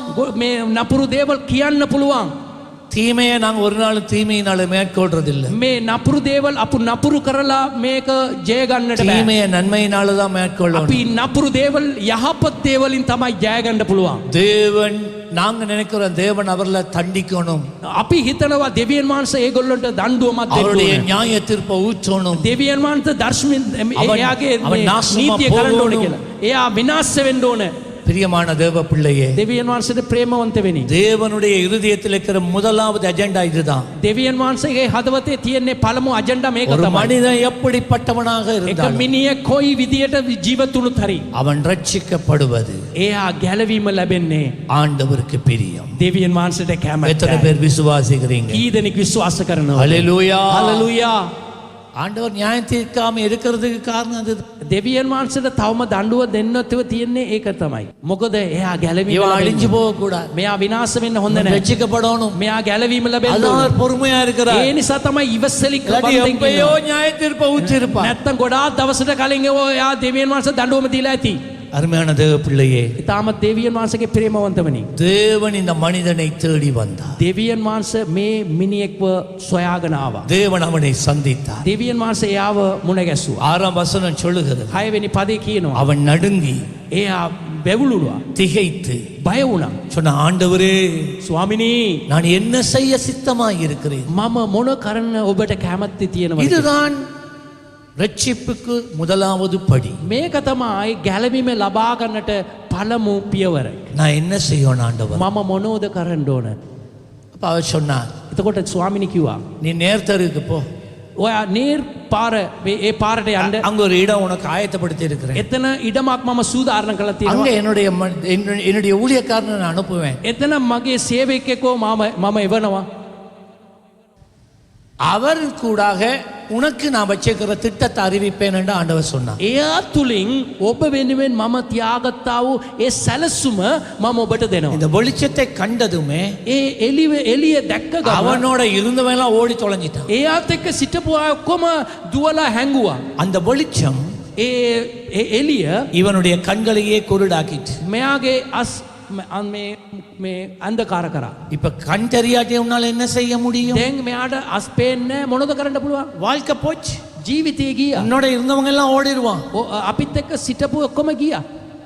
அனனியா என்கின்ற ஒரு அப்போஸ்தலனை ஆண்டவர் அனுப்பி අනනේ කියලා අපොස්තලවරුක්ව ඒ දෙවියන් වහන්සේ එව්වා. அவனுக்கூடாக இவனுடைய வாழ்க்கையில் இருக்கிற சித்தத்தை வெளிப்படுத்தினார். එයා තුලින් මෙයා වෙනුවෙන් තිබුච්චේ ඒ සැලසුම එයා එළිදරු කරා. ஆண்டவர் அந்த அனனியாக்கு சொன்னார், ඒ සුස්වාන්ත ඒ අනනියාට நீ அவன் பவுல் மேல கை சவுல் மேல கையை வை. සවුල් මැදෙන් ඔබ අත நான் තබන්න. அவன் கண்களை நான் திறப்பேன். මම යාගේ අස් විවෘත කරනවා. அவன் கைகளை வைத்தான். එයා අත දැබ්බා. அவனுடைய கண்கள் திறந்தது. එයාගේ අස් විවෘත அவன் වුණා. பார்வை அடைந்தான். එයා බැලීම ලබා ගත්තා. அவன் இயேசுவை ஏற்றுக்கொண்டான். යේසුස් වහන්සේව පිළිගත්තා. அவனுடைய பெயர் மாற்றப்படுகிறது. එයාගේ නම වෙන් විචේන්ජ சவுல் பவுலாக ඒ மாறுகிறான். සවුල් ඊටපු සවුල් පවුල් වුණා. அதை தொடர்ந்து வந்த காலங்கள் ඊට පස්සේ ආපු කාලේ ஏறக்குறைய 7 வருஷங்கள். මේ අවුරුදු 7ක් ඇතරේ சிலர் சொல்லுகிறார்கள் 14 வருஷங்கள். සමහරව කියනවා අවුරුදු 14ක්. பவுல் அரேபியாவிலே இருக்கிற வனாந்தரத்துக்கு போனான். ඒ සවුල් මේ පවුල් මේ සෞදි අරේබියාවේ සිටපු කාන්තාරවලට ගියා. ஏன் தெரியுமா? අයි දන්නවද? சவுல் இவ்வளவு தீமையான காரியங்களை செய்ததினால සවුල් මෙච්චර නපුරු දේ ක්‍රියා කරපු නිසා விசுவாசிகள் அவனை ஏற்றுக்கொள்ளல. මේ ඇතහිලිවන්තය එයාව පිළිගත්ත නැහැ. ஊழியர்கள், சீஷர்கள், அப்போஸ்தலர்கள் இவனை ஏற்றுக்கொள்ளல. අපොස්තලවරු ශිෂ්‍යවරු මේ ඇතහිලිවන්තය එයාව පිළිගත්ත சொன்னா නැහැ. இவன் நடிக்கிறான். මෙයා රංගපාන කරනවා. இவன் கிறிஸ்தவம் போல நடிக்கிறான். මේ ක්‍රිස්තියානික් වාගේ රංගපාන மிஞ்சி කරනවා. இருக்கிற கிறிஸ்தவர்களை பிடிக்கிறதுக்கு ஒரு நாடகம் இதுன்னு சொன்னார்கள். ඉතුරු වෙලා සිටපු මේ ඉන්නා වූ ඒ ක්‍රිස්තියානි කට්ටිය අල්ලගන්නට මෙයා නාට්‍ය කරනවා කියලා. பவுலை நம்பவே இல்லை. පවුල්ව ඒගොල්ලම් විශ්වාස කරේම නැහැ. ஆகவே பவுலும் இவர்களிடத்துல போகல. පවුල් මේගොල්ල ළඟට ගියේ என்ன නැහැ. மனசாட்சின்னு ஒன்று இருக்கு. එයාට හර්ද சாட்சிයක් நான் எத்தனை තිබුණා. பேரை கொலை செஞ்சுட்டேன், මම කොච්චර මිනිස්සුව என்னால விதவையானவர்கள் எத்தனை பேர். මා වෙනුවෙන් ගොඩාක් මේ ස්ත්‍රීව වේදනාවට පත් වෙලා තියෙනවා. அவன் அரேபியா வனாந்தரத்துக்கு போனான். ඒ අරාබි කාන්තාවර அங்கே தேவனுடைய பாதத்திலே விழுந்தான். ඒ දෙවියන් වහන්සේගේ පාමුලයෙන් වැටුණා. அங்கேதான் தேவன் அவனோடு இடைப்பட்டார். එතන තමයි දෙවියන් වහන්සේ එයාට அங்கே එළිදරුණා. சபையை குறித்ததான பல வெளிப்பாடுகளை கர்த்தர் அவனுக்கு கொடுத்தார். එතනදී දෙවියන් වහන්සේ සභාව වෙනුවෙන් ගොඩාක් එළිදරුවක් එයාට දුන්නා. அவனுடைய போதனையில தான் தேவன் அவனுக்கு கொடுத்த வெளிப்பாட்டில தான் இன்றைக்கு புதிய ஏற்பாட்டின் திருச்சபை அஸ்திபாரம் அமைந்திருக்கிறது. එයා දැන් එයා දෙන්නා වූ දේශනාවෙන් තමයි දැන් තියනා වූ සභාව අස්තිභාරම ගොඩ නැගිලා තියෙන්නේ. சபை புதிய ஏற்பாட்டில் இருக்கிற 2 பகுதி புஸ்தகங்கள் அப்போஸ்தலனாகிய பவுல் எழுதின புஸ்தகம். අලුත් කිවසුමේ කොටස් 3කින් දෙකක් පවුල් ලියපු කතාව. 1 தீமோத்தேயு 1 வசனத்துல சொல்றான். පළමු තිමොතේ පළවෙනි පරිච්ඡේදයේ 13 12 அவனுடைய ஆவிக்குரிய மகன் தீமோத்தேயுக்கு எழுதும்போது சொல்றான். එයාගේ ආත්මීක පුතා තිමොතේට ලියනවා. இந்த வேளையிலே அப்போஸ்தலனாகிய பவுல் ஊழியம் செய்து சிறையிலே அடைக்கப்பட்டிருக்கிறான். මේ කාලයේ ඒ සේවය වෙනුවෙන් එයාව ඉරකෙදරෙන් දාලා அவன் තියෙනවා. சொன்னான், என்னை பலப்படுத்துகிற நம்முடைய கர்த்தராகிய இயேசு கிறிஸ்து එයා කියනවා මාව බලවත් කරන්නා වූ මේ යේසුස් ක්‍රිස්තුස් වහන්සේ என்னை உண்மை உள்ளவன் என்று எண்ணி මාව මේ සැබෑව නැත්නම් இவ்வளவு අත්වශයෙන් වැඩ කරනවා කියලා கொடுமையான විශ්වාස කරනවා. மனிதனாகிய என்ன මෙච්චර මේ නැත්නම් නපුරු මිනිහෙක්ව මාව அவருடைய சபையே பாழாக்கின என்ன එයාගේ සභාව විනාශ කරපු මාව உண்மை உள்ளவர் என்று எண்ணி ඇත්ත මිනිහෙක් කියලා හිතලා இந்த ஊழியத்துக்கு என்னை ஏற்படுத்தினார். මේ සේවයට මාව පත් කරා. 13வது வசனத்துல அவன் சொல்றான், 13 වෙනි நான் முன்ன எப்படிப்பட்டவன் தெரியுமா? මම කලින් කොහමද දන්නවද? நான் ஆண்டவரை தூஷித்தவன், මම දෙවියන් වහන්සේට දූෂණය කරා. சபையை துன்பப்படுத்தினவன், සභාවට පීඩා දුන්නා. கொடுமை செய்கிறவனாய். பாத்தீங்களா, கொடுமை கொடுமை செய்கிறவனாய். දැන් බලන්න තුෂ්ට කරපු එක්කෙනෙක්. அந்த கொடுமை என்கிறதுக்குடைய அர்த்தம் லூக்கா எழுதும் அவன் பயன்படுத்தின சொல்லண்டா, பைத்தியம் பிடித்த மிருகத்தை போல. මේක ලූකා අර ලියපු විදියට ඕගොල්ලෝ බලනවා නම් පිස්සු ඇදිච්ච සතෙක් වගේ යා වැඩ කරා.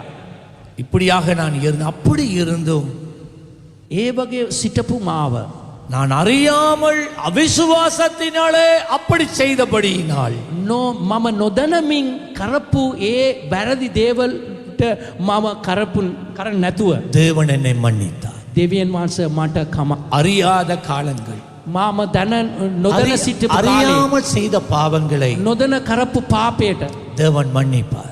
දෙවියන් වහන්සේ நீ සමාව කරනවා. எவ்வளவு பெரிய குடிகாரனா இருக்கட்டும், කොච්චර මේ දුම්පානයට நீ எவ்வளவு යට වෙලා அதிகமா හිටියත්, சூதாடி பணத்தை அநியாயமாக்கி இருக்கலாம், ඔයා මේ සූදු ගාලා කොමාරි සල්ලි විනාශ කරලා තියෙන්න පුළුවන්. சமுதாயத்துக்கு நல்லவன் போல இருந்து கொண்டு உள்ளே ஒரு கொடூரமான ஒரு மனிதனாக நீ இருக்கலாம். සමාජයට හොඳ මිනිහෙක් වාගේ ඇස්සරගෙන නමුත් අතුලාන්තව ඔයා තාමත් මේ වැරදි විදියට ජීවත් වෙන්න පුළුවන්. உன்னுடைய போராட்டங்களை கர்த்தர் அறிந்திருக்கிறார். ඔයාගේ පොරපදීම දෙවියන් වහන්සේ எந்த ஒரு மனிதன் எடுத்தாலும் කිසි කෙනෙක්ව ගත්තොත් அவனுக்குள்ள எவ்வளவு தான் தீமை இருந்தாலும் ඒ තුලින් කොච්චර නපුරු දේවල් තිබුණුත් හරි அவனுக்குள்ள நல்ல காரியங்களும் உண்டு. එයා තුලින් හොඳ දේවලුත් තියෙනවා. மனிதர்கள் ஒரு மனுஷன்ட்ட இருக்கிற தீமையை தான் திரும்ப திரும்ப பேசி ப்ரொஜெக்ட் பண்ணுவாங்க. මිනිසුන් අනිත් මිනිසුන්ගේ තියෙන වැරද කියලා තමයි යාව ප්‍රතික්ෂේප කරනවා. ஆனா தேவன் அப்படி இல்லை. නමුත් දෙවියන් වහන්සේ එහෙම කරන්නේ නැහැ. தேவன் அந்த ஒவ்வொரு மனிதனுக்குள்ள இருக்கிற நல்ல காரியங்களை கவனிக்கிறார். දෙවියන් වහන්සේ එක තියෙනව යහපත් දේවල් දැකලා இந்த காலை வேளையில நீ யாரா இருந்தாலும் பரவாயில்லை. මේ උදාසන කාලේ ඔබ කවුරු වෙනවෙත් බලන්න. இப்படிப்பட்ட பவுலையே ஆண்டவர் தெரிந்து வந்தார், தேடி வந்தாரனா මේ වගේ සිටපු පවුල්ව දෙවියන් වහන්සේ සොයාගෙන ආවා නම් அவர் உன்னை தேடி வராமல் இருப்பது எப்படி? ඔබව සොයාගෙන එන්නේ නැතුව සිටින්නේ කොහමද?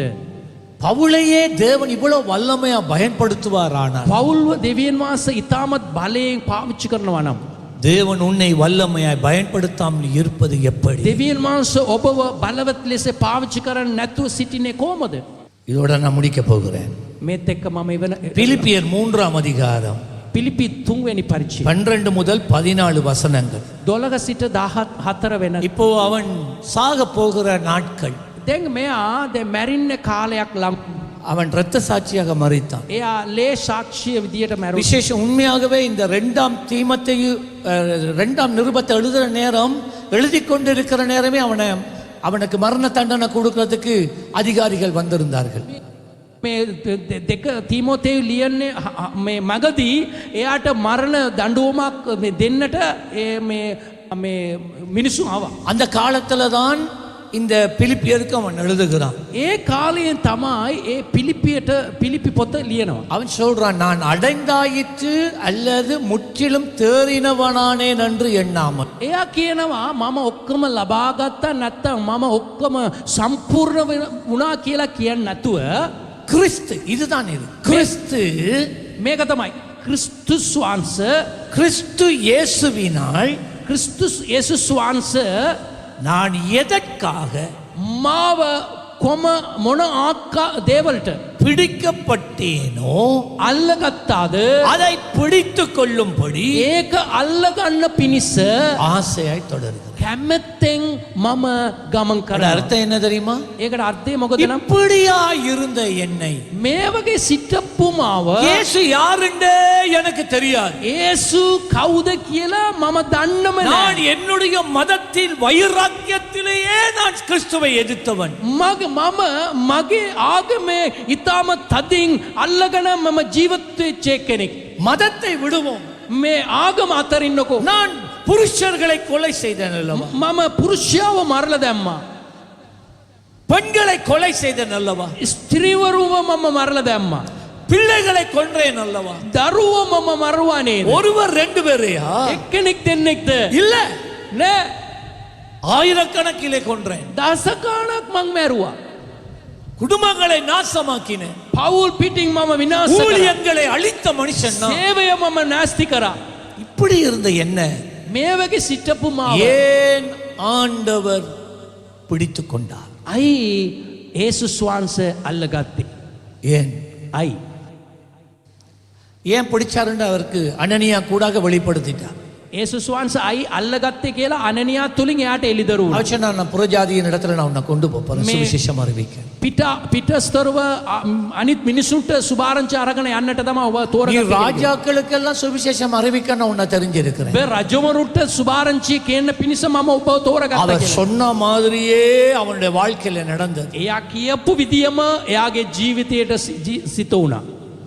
இப்ப அவனுடைய கடைசி கட்டத்துல அவன் சொல்றான், දැන් මෙයාගේ අන්තිම කාලයෙන් එයා කියනවා தேவன் எதற்காக என்னை தெரிந்து கொண்டாரோ, දෙවියන් වහන්සේ මොන ආකාර මොන දේවල්ට මාව අල්ලගත්තාද? எதற்காக என்னை பிடித்து கொண்டாரோ, මොන වෙනුවෙන්ද මාව අල්ලගත්තද? அவர் என் வாழ்க்கையில வைத்திருக்கிற எதிர்பார்ப்பை එයා මාගේ ජීවිතයේ බලාපොරොත්තු වෙලා තියන්නා වූ දේ என் வாழ்நாள் எல்லாம் මගේ ජීවිතය පුරාම முழுமையாக සම්පූර්ණම அதை செய்து முடித்தவனாக இரத்த சாட்சியா மறிக்க நான் விரும்புகிறேன். ඒක සම්පූර්ණ කරලා ඉවර කරලා මම ලේ වකුරලා සාක්ෂි විදියට මරෙන්න මම කැප කරනවා. அப்படித்தான் அவன் மரித்தான். ඒ විදිය තමයි එයා මරුනේ. அருமையான தேவ பிள்ளையே,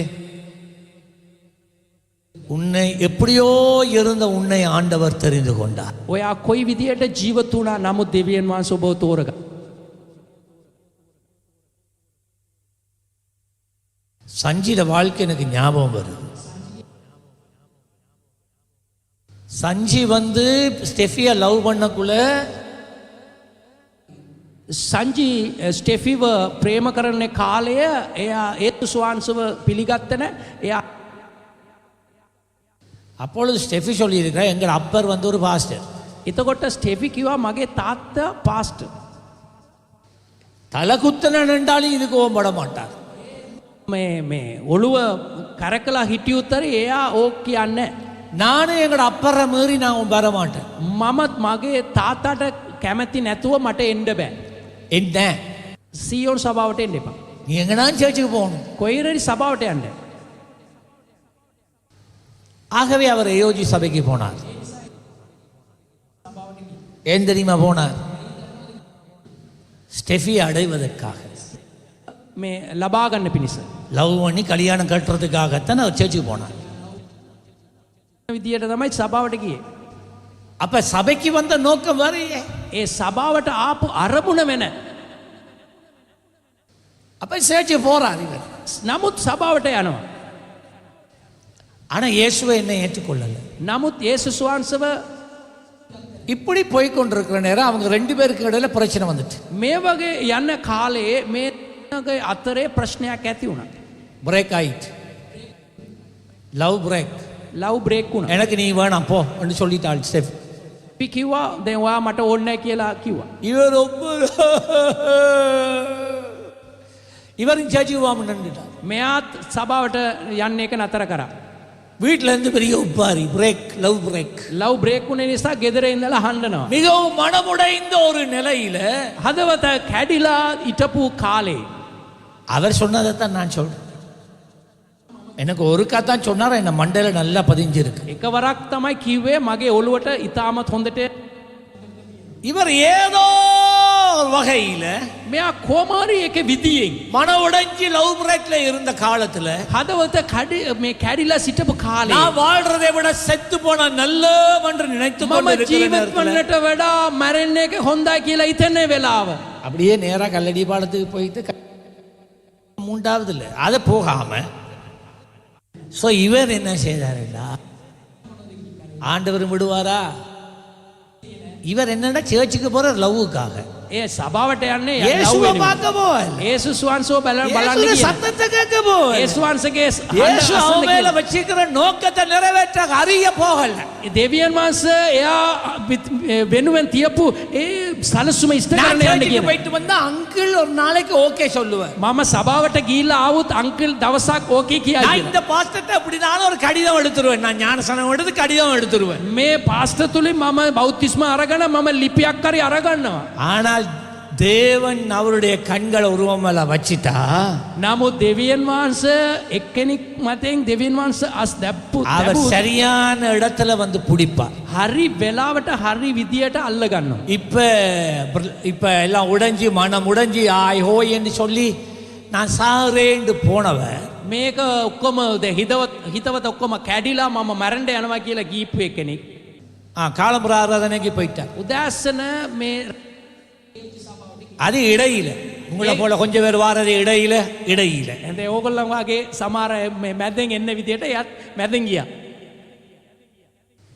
அங்கே அன்றைக்கு ஒரு விசேஷித்த ஊழியக்காரன் வந்திருந்தார். එදා ඒ දවසේ විශේෂ විදියට ඒක මේ සේවකයෙක් ඇවිල්ලා හිටියා. அவருடைய பிரசங்கத்துக்கூடாக එයාගේ දේශනාව තුලින් தேவன் இப்ப இந்த மகனோட இடப்பட ஆரம்பித்தார். දෙවියන් වහන්සේ මේ පුද්ගලයා සමග பின்வரிசையில் போய் உட்கார்ந்தார். පිටිපස්සෙන් තමයි හිටියේ. முதல் கண்ணீர் வந்தது இந்த லவ் பிரேக் கண்ணீர். කලින් මේ එයාට කඳුළු ආවා ඒ ලව් බ්‍රේක් උනේ නිසා. ஆனா இப்ப உண்மையான கண்ணீர், வசனத்தை கேட்க தேவனுடைய அன்பை அவர் ருசிக்க ருசிக்க දැන් දෙවියන් වහන්සේගේ වචනය මේ රස බලන්න ඇත්ත වශයෙන් එයාට කඳුළු ආවා. அப்போ அவருடைய கண்ணீர் உண்மையான மனம் திரும்புதலின் கண்ணீராய் மாறிற்று. ඒ දැන් සැබෑව විදියට ඒ කඳුළු මේ එයාගේ පසුතැවිලි වීම විදියට ආවා. அன்று அவர் தன்னுடைய வாழ்க்கையை இயேசு கிறிஸ்துவுக்கு ஒப்புக் கொடுக்கிறார். එයා පසුතැවිලි වෙලා දෙවියන් වහන්සේට එයාගේ ජීවිතය සම්පූර්ණව කැප කරා. ஸ்டெஃபி போனா போகட்டும், ස්ටෙෆි ගියුත් යන්න කිව්වා. இயேசு எனக்குள்ள வந்துட்டார். යේසු මා තුල ආවා. அவர் சொன்னா இனிமே நான் ஸ்டெஃபிக்காக சேர்ச்சுக்கு போக மாட்டேன், ඊට පස්සේ එයා කිව්වා ස්ටෙෆි වෙනම මම සභාවට යන්නේ නැහැ. நான் இயேசுவுக்காக இயேசுவை நேசிக்கிறபடி நான் போவேன் என்று போன போக்குத்தான் அது. நான் இயேசுவை ஆமென். கரங்களை தட்டி நேசிப்பேன். ஆமென். යේසුස් වහන්සේව පිළිගන්නවා කියලා පිළිපදිනවා කියලා ගියේ සංජුට කයිகளை தட்டி சந்தோஷமா நன்றி செலுத்துங்க. நான் ஏதும் பிள்ளையா சொல்லியிருந்தா பிள்ளையா சொல், எல்லாம் சரிதானே? ஆகவே அதுக்கு பிறகு எப்படிதான் லவ் பிரேக் சரியாச்சு தான் தெரியும். ඊට පස්සේ කොහමද අර ලව් බ්‍රේක් එක හරි ගියා කියලා මම දන්නේ නැහැ. அது போடுவோம். தேவன் சந்திப்பார், எப்படியும் அவர் சந்திப்பார். දෙවියන් වහන්සේ කොමාරි ඔබව நீ எப்படிப்பட்டவனாய் இருந்தாலும் ඔයා කොයි වගේ කෙනෙක් වුණත් හරි அவர் உன்னை சந்திப்பார். ඔබ දෙවියන් වහන්සේ சஞ்சியை சந்திப்பதற்கு ஒரு நோக்கம் இருந்தது. සංජීව දෙවියන් වහන්සේ මුණ ගැසෙන්න අරමුණක් තිබුණා. இன்றைக்கு அந்த நோக்கம் இன்னதென்று நீங்க எல்லாரும் பார்க்குறீங்க. ඒ අරමුණ මොනවද කියලා ඕගොල්ලන් අද දකිනවා. இந்த சபையில் இருக்கிற வாலிப பிள்ளைகள் ஒட்டி கொள்ளுகிற ஒரு மனுஷனா அவர் தான். ඒ සභාවේ ඉන්නා වූ තරුණ තරුණියෝ මේ ලං වෙලා වැඩ කරන්නේ මිනිහෙක් නම් එකම එක මිනිහෙක් එයා තමයි. இந்த ஷார்ட் ஃபிலிம் போய் கொண்டிருக்கு. අර ෂෝට් ෆිල්ම් එක යනවා. அவ்வளவு கதையும் எழுதுகிறது சஞ்சய் தான். අර කතාව ඔක්කොම ලියන්නේ සංජි තමයි. இந்த ஷார்ட் ஃபிலிம் போய் கொண்டிருக்கிறனா இந்தியாவிலேருந்து ஒரு டைரக்டர் அவரை கால் பண்ணி, நீ இந்தியாவுக்கு வா, நீ நல்லா நடிக்கிறா, நீ வா, நான் நீ நிறைய உழைக்கலாம்னு சொன்ன. அப்போ பொருளாதார நெருக்கத்தின் காலத்தில் අර මේ ආර්ථික ප්‍රශ්න තිබිච්ච කාලයේ මේ ෂෝට් ෆිල්ම් එක ඉන්දියාවෙන් එක්කෙනෙක් මේ නරඹලා එයා කෝල් කරලා කිව්වා ඔයා හොඳට රංගපාන කරනවා, මේ ඉන්දියාවට ඔයා ආවා නම් ඔයා හොඳට හමු කරන්න පුළුවන් කියලා එයාට කෝල් කරලා කතා කරා. அவர் சொன்னார், இல்லை அதுக்காக நான் நடிக்கல, එයා කිව්වා ඒ වෙනුවෙන් මම රංගපාන කරේ නැහැ. நான் இயேசுவுக்காக මම நடிக்கிறேன். යේසු ක්‍රිස්තුස් நல்ல கையை වහන්සේ தட்டி වෙනුවෙන් ஆண்டவருக்கு ஹalleluya. හalleluya. விளங்குதா ஏன் ஆண்டவர் தெரிந்து கொண்டார்? දැන් දන්නවද අයි දෙවියන් වහන්සේ ආව තෝරගත්තේ? அருமையான பிள்ளைகள் கேளுங்க, මේ පොඩි ළමයි வாலிப මේක பிள்ளைகள் අසන. கேளுங்க, තරුණ තරුණියෝ මේක අසන. இளம் தலைமுறைகள் கேளுங்க, මේ තරුණ පරම්පරාව මේක ஒவ்வொரு අසන. தாய் தகப்பனும் கேளுங்க.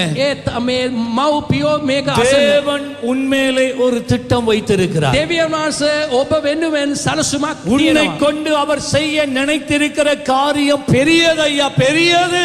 ඔබව අරගෙන දෙවියන් වහන්සේ කරන්න තියනා වූ ඒ සලසුම ලොකු. அப்போஸ்தலனாகிய பவுலினிடத்தில் இருந்தது இதுதான். මේ අපොස්තල පවුල් තුල සිටපු දෙයක් මේක තමයි. ஏன் என்னை தெரிந்து கொண்டார்? අයි මාව තෝරගත්තේ? ஏன் ஆண்டவர் என்னை வேறு பிரித்தார்? අයි දෙවියන් වහන්සේ මාව වෙන් කළේ? இப்படிப்பட்ட கொடூரமான மனிதன் அவருக்கு என்னத்துக்கு? මේ වගේ දුෂ්ට මිනිහෙක් මාව අයි ඔයාට ඕනේ. ஆண்டவரே, එයා කිව්වා ස්වාමිනී, லீடர்ஸ் வாங்க, ஆண்டவரே ස්වාමිනී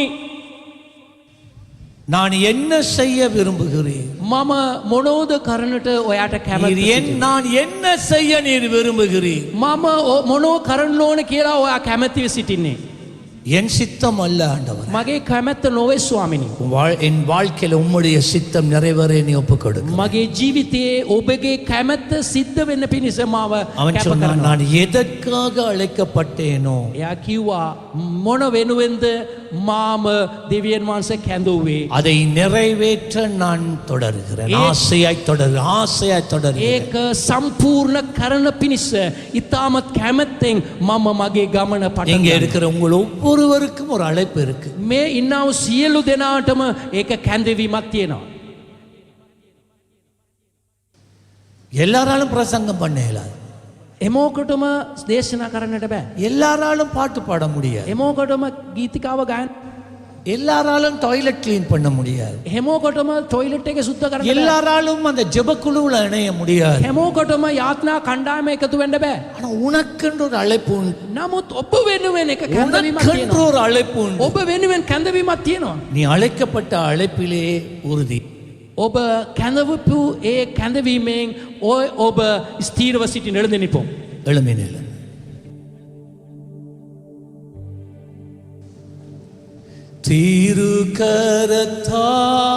திருக்கரத்தால் தாங்கி என்னை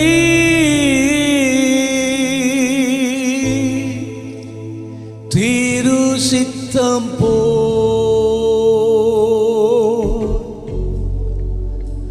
நடத்திடுமே.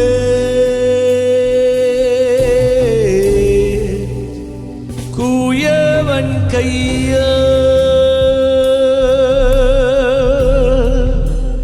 களிமண்ணா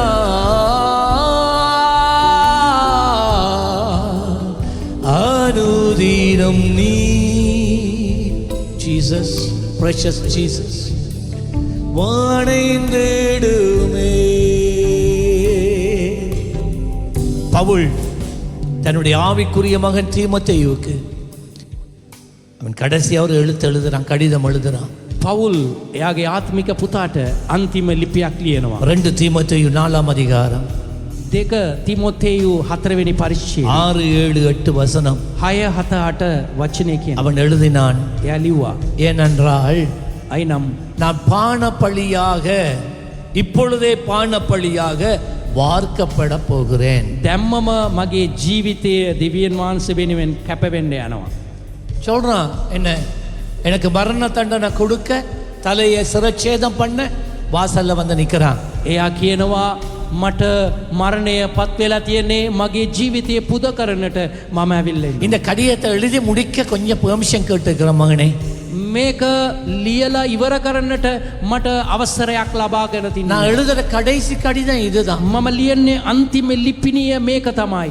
ஆனா நீ ஒரு காரியத்தை மனசுல வச்சுக்கோ. නමුත් එක කාරණාව ඔබගේ මනසේ තියාගන්න. இந்த தேகத்தை நான் விட்டு பிரிகிற காலம் வந்துட்டு. මේ ශරීරයෙන් ඉඳලා ඉවත් වෙලා යන්නේ කාලය අවිල්ලා. நான் உனக்கு ஒரு காரியம் சொல்லுவேன். මම එක කාරණාවක් என் කියන්නම්. வாழ்க்கையில நிறைய போராட்டங்கள் இருந்தது. මගේ ජීවිතයේ ගොඩාක් පොරපැදීම තිබුණා. ஆனா அது நல்ல போராட்டம். නමුත් ඒක යහපත් පොරපැදීම. எனக்கு முன்பதாக ஆண்டவர் ஒரு ஓட்டத்தை நியமித்தார். මට ඉදිරියේ දෙවියන් වහන්සේ එක දිවීමේ පටන් ගන්න තියෙනවා. அந்த ஓட்டத்தை நான் முடிச்சிட்டேன். දුවකඩ ඒක මම පටන් என் ගත්තා. ஓட்டத்தை இடையில நான் நிறுத்தவே இல்லை. මම මගදී නතර කරේම නැහැ. நான் ஓடி முடிச்சிட்டேன். මම දුවලා ඉවර කරා. இன்றைக்கு நீங்க சொல்ல முடியுமா? දැන් ඕගොල්ලෝ කියන්න පුළුවන්ද අද? நீங்க முடிக்கல என்ன? තවම ඕගොල්ලෝ ඉවර කරේ ஏன்னா නැහැ. உங்களுக்கு என்ன நாட்கள் இருக்கு வாழ்றதுக்கு. තව ඕගොල්ලෝට ජීවත් වෙන්න කාලයක් தேவன் තියෙනවා. உங்களுக்கு முன்னால வச்சிருக்கிற ஓட்டத்தை ஓடுறீங்களா? දෙවියන් වහන්සේ ඔබ ඉදිරියේ තබල තියනා වූ ඒ දිවීම ඔගොල්ලෝ தேவன் දුවනවද? உங்களுக்கு தந்த ஊழியத்தை நிறைவேற்றி கொண்டிருக்கிறீங்களா? දෙවියන් වහන්සේ ඔබට තිබන්නා වූ ඒ සේවය කරගෙන ඉන්නවද? அருமையான தேவ பிள்ளையே, මේ යහපත් දෙවිතරුවනි, உண்ட பணம் ஆண்டவருக்கு வேண்டாம். ඔබගේ මුදල් දෙවියන් වහන්සේට ඕනේ නැහැ. நான் திரும்ப சொல்றேன், உன் பணம் ஆண்டவருக்கு வேண்டாம். නැවතවරක් මම කියන්නම් ඔයගොල්ලෝගේ මුදල් දෙවියන් වහන්සේට உன்னுடைய අවශ්‍ය නැහැ. ஐஸ்வர்யம் ஆண்டவருக்கு வேண்டாம். ඕගොල්ලෝට මේ යහපත් දෙවියන් වහන්සේට ඕනේ නැහැ. ஆண்டவருக்கு தேவையானவன் நீ. දෙවියන් වහන්සේට ඔබමයි ඕනේ. ஆண்டவருக்கு தேவையானது உன்னுடைய நேரம். දෙවියන් වහන්සේට ඕනේ ඔබගේ කාලය. உன்னுடைய உதடு அவருக்கு வேண்டும். ඔබගේ තොල දෙවියන් වහන්සේට ඕනේ. ஜனங்களை அரவணைக்கிற கை வேண்டும். ජනතාව මේ බදා ගන්නා වූ අත්වල දෙවියන් වහන්සේ ඕනේ. சுவிசேஷத்தை அறிவிக்கிற கால்கள் வேண்டும். සුභාරංචි අරගෙන යන්න පාතය දෙවියන් වහන්සේට ඕනේ. நான் விசுவாசத்தை காத்துக்கொண்டேன் என்று சொன்னான். එයා කිව්වා මම විශ්වාසය ආරක්ෂා කරගත්තා. கடைசி நிமிஷம் வரைக்கும் අන්තිම මොහොත වෙනකන් விசுவாசத்தை விடவே இல்லை. මේ විශ්වාසය අත්තරියම නැහැ. இயேசுவை விடவே இல்லை. යේසුස් වහන්සේව අත්තරියම නැහැ. இன்றைக்கு ஒரு நல்ல ஒரு வேலை கிடைச்சோன்னே நாங்க விட்டுறோம். සමහර වෙලාවට අපි තම හොඳ රැකියාවක් මේ ලබාගත්තොත් එයාව අතරිනවා. ஒரு திருமணம் என்று வந்தோடனே விட்டு விடுறோம். මගුලක් ආවම ඒක අතරිනවා. பிள்ளை பிறந்தோடனே விட்டு விடுறோம். ළමයක් ඉපතුනාම ඒක අතරිනවා. ஆனா பவுல் விடல. නමුත් පවුල් අතරිය නැහැ. சாகும் வரைக்கும் මැරෙන කාලය වෙනකම් அவன் சொன்னா, நான் விசுவாசத்தை காத்து கொண்டேன். එයා කියනවා මම විශ්වාසය ආරක්ෂා කරගත්තා. இந்த காலை வேளையில මේ උදාසන කාලේ இந்த ஒரு பலிபீடத்தில் உங்களுக்காக ஒரு தருணத்தை கொடுக்காம இந்த ஆராதனையை முடிக்க விரும்பல. මේ පූජා ස්ථානයේ ඕගොල්ලන් මේ කැප කරන්නට නැතුව මම නමස්කාරය කරන්න பவுல் කැමතියි. சொன்னது போல, පවුල් කියපු நான் ආකාරයෙන් எதற்காக பிடிக்கப்பட்டேனோ මොන ආකාර වෙනුවෙන්ද අල්ලගත්තා அதை நிறைவேற்றும்படி ඒක ඉවර කරන්න පිණිස நான் ஆசையாய் தொடருகிறேன். මම කැමැත්තෙන් මම ඒක දිගටම කරගෙන எத்தனை பேர் அதுக்கு ஒப்பு கொடுக்க போறீங்க? කී දෙනෙක් ඒකට කැප වෙන්න இடையில කැමතිද? நீங்க பிரேக் டவுன் ஆகியிருக்கலாம், பரவாயில்ல. සමහර වෙලාවට මගදී ඕගොල්ලෝ නතර කරලා ඉන්න පුළුවන්. நீ ஒரு கொடிய மனிதனா இந்த கொஞ்ச காலம் வாழ்ந்திருக்கலாம், இட்ஸ் ஓகே. සමහර වෙලාවට ඔයා දුෂ්ට මිනිහෙක් වගේ ජීවත් වෙලා ඉන්න පුළුවන් කමන්නේ. ஆனா தேவன் இன்றைக்கு இந்த செய்தியை நமக்கு கொண்டு வந்தார். දෙවියන් වහන්සේ මේ පණිවිඩය අපි වෙනුවෙන් අරගෙන අවිල්ල තියෙනවා. என் கண்கள் உண்மையிலே பதித்திருக்கிறேன். මගේ අස් ඕගොල්ලම් දෙයා තබා තියෙනවා. உன்னை நான் வல்லமையா பயன்படுத்தும்படிக்காக நான் உன்னை அழைக்கிறேன். දෙවියන් වහන්සේ කියනවා ඔබ මාවල් බලවත් ලෙසින් පාවිච්චි කරන පිණිස මම අද කැඳවනවා. பலிபீடத்தில் வந்து ஒப்பு கொடுக்கிறவங்க சீக்கிரம் ස්ථානයට අවිල්ලා කවුද முன்னுக்கு කැප வா. වෙන්න කැමතිද? ඔයගොල්ලෝ ඉස්සරහට එන්න. ஓ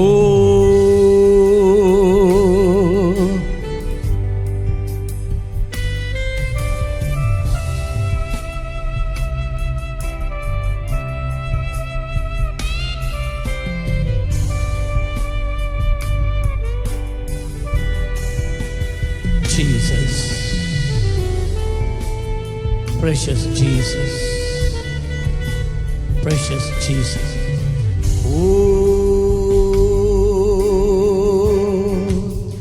திருக்கரத்தா தாங்கி என்னை, சபை சேர்ந்து படிங்க. திரு சித்தம் போல்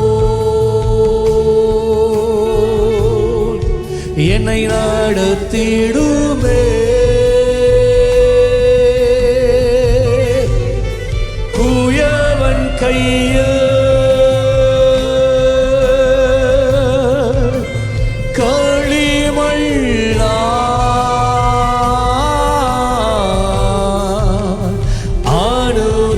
ஜெபிக்க தொடங்குங்க. ஓ நடத்திடுமே, ஜெபிக்க தொடங்குங்க. ஜெபிங்க ஜெபிங்க சீக்கிரமா. குயவன் கைய காளிமல்லா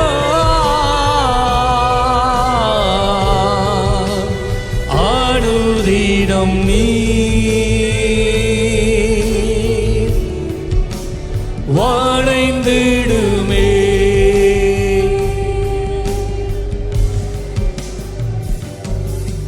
என்னை அழைத்தவரே, என்னை தொட்டவரே, நீர் இல்லாமல் நான் இல்லை.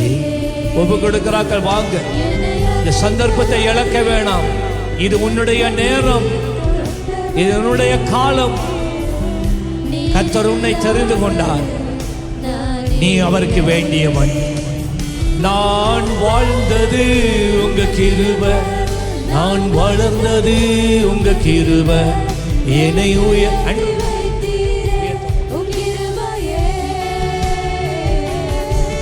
நான் வாழ்ந்தது உங்க கிருபை, நான் வளர்ந்தது உங்க கிருபை, உயர்த்தி வைத்திரே.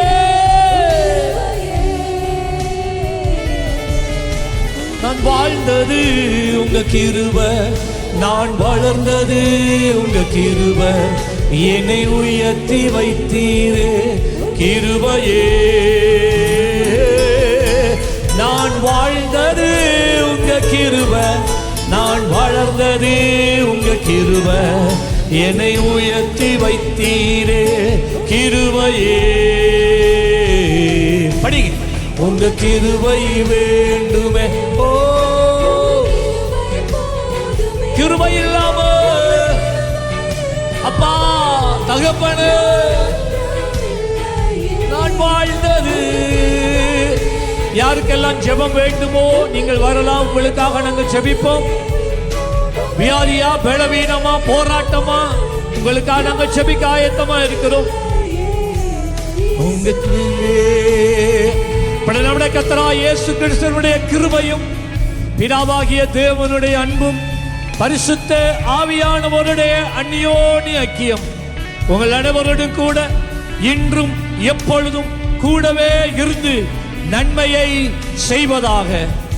என் ஆத்துமாவே கர்த்தரை ஸ்தோத்தரி, என் முழுலமே அவர் பரிசுத்த நாமத்தை ஸ்தோத்தரி. என் ஆத்துமாவே கர்த்தரை ஸ்தோத்தரி, அவர் செய்த சகல உபகாரங்களையும் மறவாதே.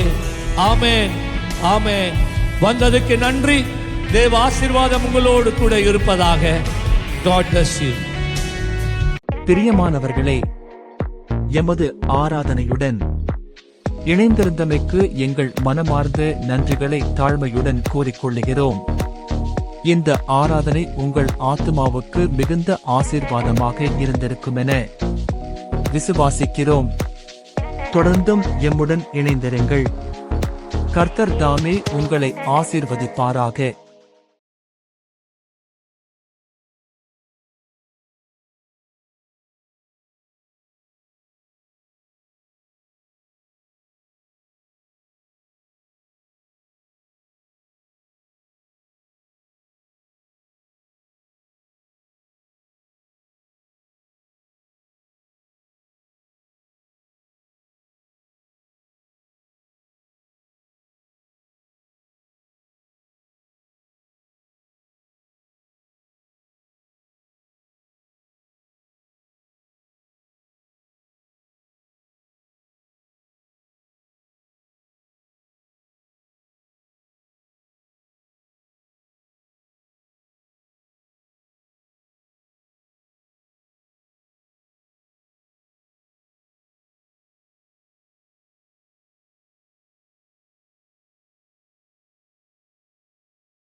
என் இயலாமையில்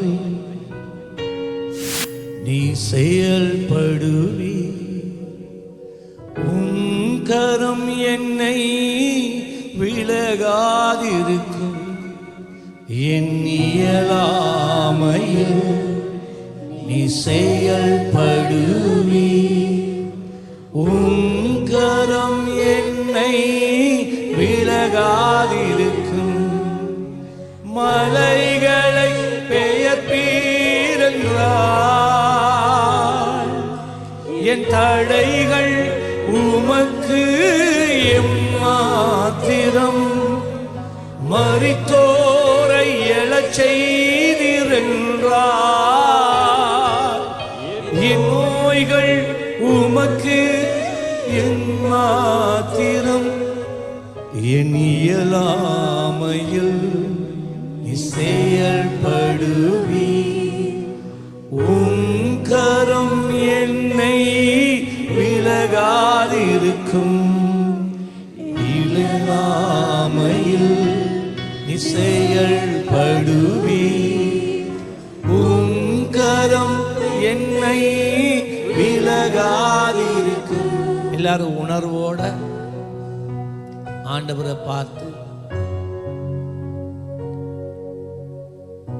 எங்களாலே முடியாத காரியங்கள் பல உண்டு. எங்களுடைய சுய பலத்தினாலே, சுய ஞானத்தினாலே, சுய அறிவினாலே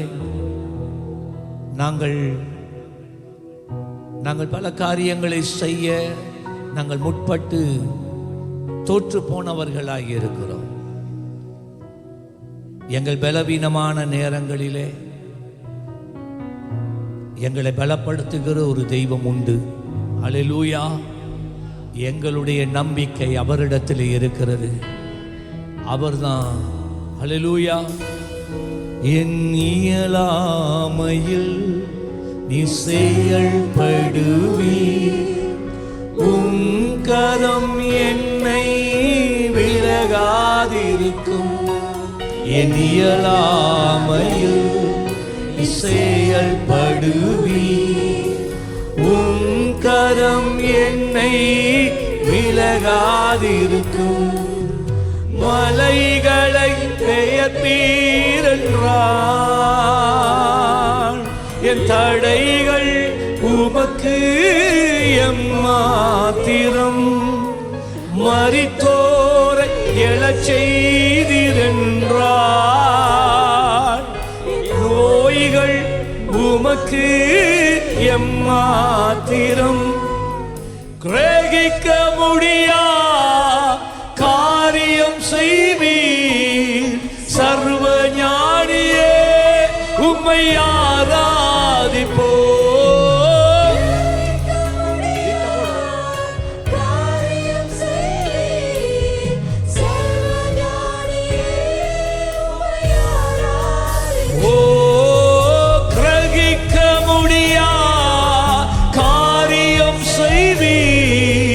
சர்வ ஞானியே உம்மை ஓ கிரகிக்க முடியா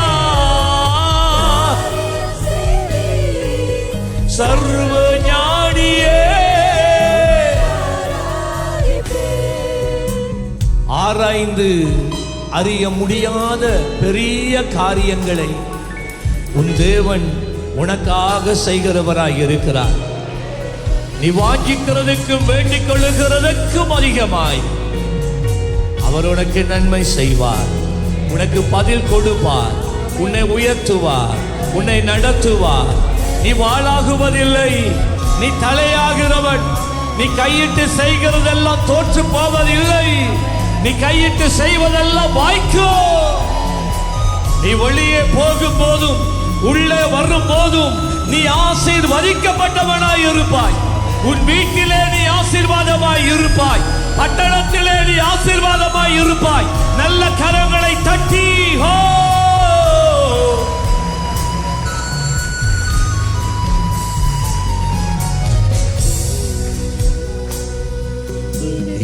தேவனினக்காய் ஏதாகிலும் செய்திடுவார் என்றாகிலும் என்னை மறந்தது உண்டோ? என் தேவன் எனக்காய் ஏதாகிலும் செய்திடுவார் என்றாகிலும் என்னை மறந்தது உண்டா? கிரகிக்க முடியா காரியம் செய்வீர் சர்வ ஞானியே, உம்மை ஆராதிப்பேன். கிரகிக்க முடியா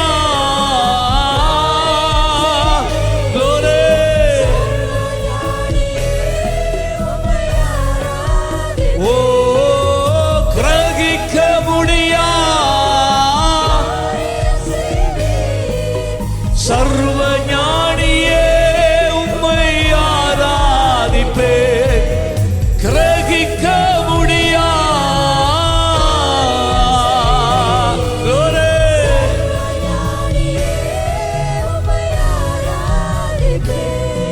என் இயலாமையில் நீ செயல்படுவீர். உம் கரம் என்னை விலகாதிருக்கும். என் இயலாமையில் நீ செயல்படுவீர். உம் கரம் என்னை விலகாதிருக்கும். மலைகளை பெயர்ப்பீர் என்றார். என் தடைகள் உமக்கு எம்மாத்திரம். மரித்தோரை எழச் செய்தீரென்றால் நோய்கள் உமக்கு எம்மாத்திரம். கிரகிக்க முடியா சர்வ ஞானியே, உமக்கு கிரகிக்க முடியா காரியம் செய்வீயோ. சர்வ நீயே உம்மை கிரகிக்க முடியா காரியங்களை என் வாழ்க்கையிலே நீ செய்து முடிப்பீரே. கிரகிக்க முடியா. நன்றி ஆண்டவரே.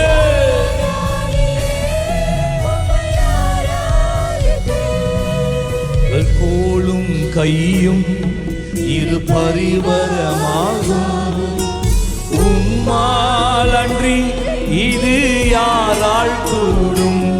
வெறு கோலும் கையும் இரு பரிவரமாகும்.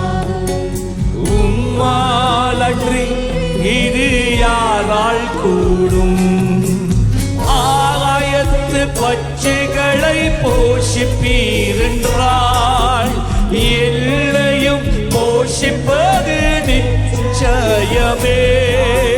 புஷ்பங்களை உடுத்துவது நீர் என்றால் என்னை குறைவின் கிரகிக்க முடியா காரியம் செய்வீர். சர்வ ஞானியே, கிரகிக்க முடியா. அப்பா நன்றி சொல்லுங்க. கிரகிக்க நீ எண்ணி கூட பார்க்க முடியாத, இதுவரைக்கும் நீ கேட்டிராத, இதுவரைக்கும் நீ அனுபவித்திராத மகிமையான காரியங்களை அவர் உனக்கு செய்கிறாரே. எங்களை மகிமையே எந்தவன் எனக்காய் ஏதாகிலும் செய்திடுவான் என்றாகிலும் மறந்தது உண்டோ? எந்தவன் எனக்காய்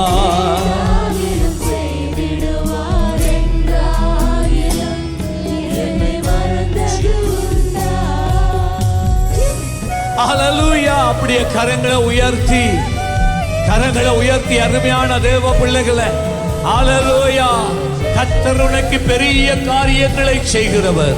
நீ அறியாததும் உன் புத்திக்கு எட்டாததுமான மகிமையான காரியங்களை இதுவரைக்கு நீ கேள்விப்பட்டிராத, நீ எது அறிந்திருக்காத, ஹல்லேலூயா, அனுபவித்திருக்கிறாத பெரிதான மேன்மையான ஆசீர்வாதங்களினால உன்னுடைய வாழ்க்கையை அலங்கரிக்கும்படியாய் அவர் உன் நடுவிலே கடந்து வந்திருக்கிறார். நீ கைவிடப்படுவதில்லை, நீ கைவிடப்படுவதில்லை, நீ வெட்கப்பட்டு போவதில்லை. உன்னை உயர்த்துகிற தேவன் உனக்கு அருகாமையிலே வந்து நிற்கிறார். உன்னை ஆசீர்வதிக்கிற தெய்வம் உனக்கு அருகாமையிலே வந்து இருக்கிறார். அவர் உன் அருகாமையிலே இருக்கிறதை ஒருவேளை நீ அறியாதிருந்தாலும் அவர் இருக்கிறவராகவே இருக்கிறார். பிரியமானவர்களே, எமது ஆராதனையுடன் இணைந்திருந்தமைக்கு எங்கள் மனமார்ந்த நன்றிகளை தாழ்மையுடன் கூறிக்கொள்ளுகிறோம். இந்த ஆராதனை உங்கள் ஆத்துமாவுக்கு மிகுந்த ஆசீர்வாதமாக இருந்திருக்கும் என விசுவாசிக்கிறோம். தொடர்ந்தும் எம்முடன் இணைந்திருங்கள். கர்த்தர் தாமே உங்களை ஆசீர்வதிப்பாராக.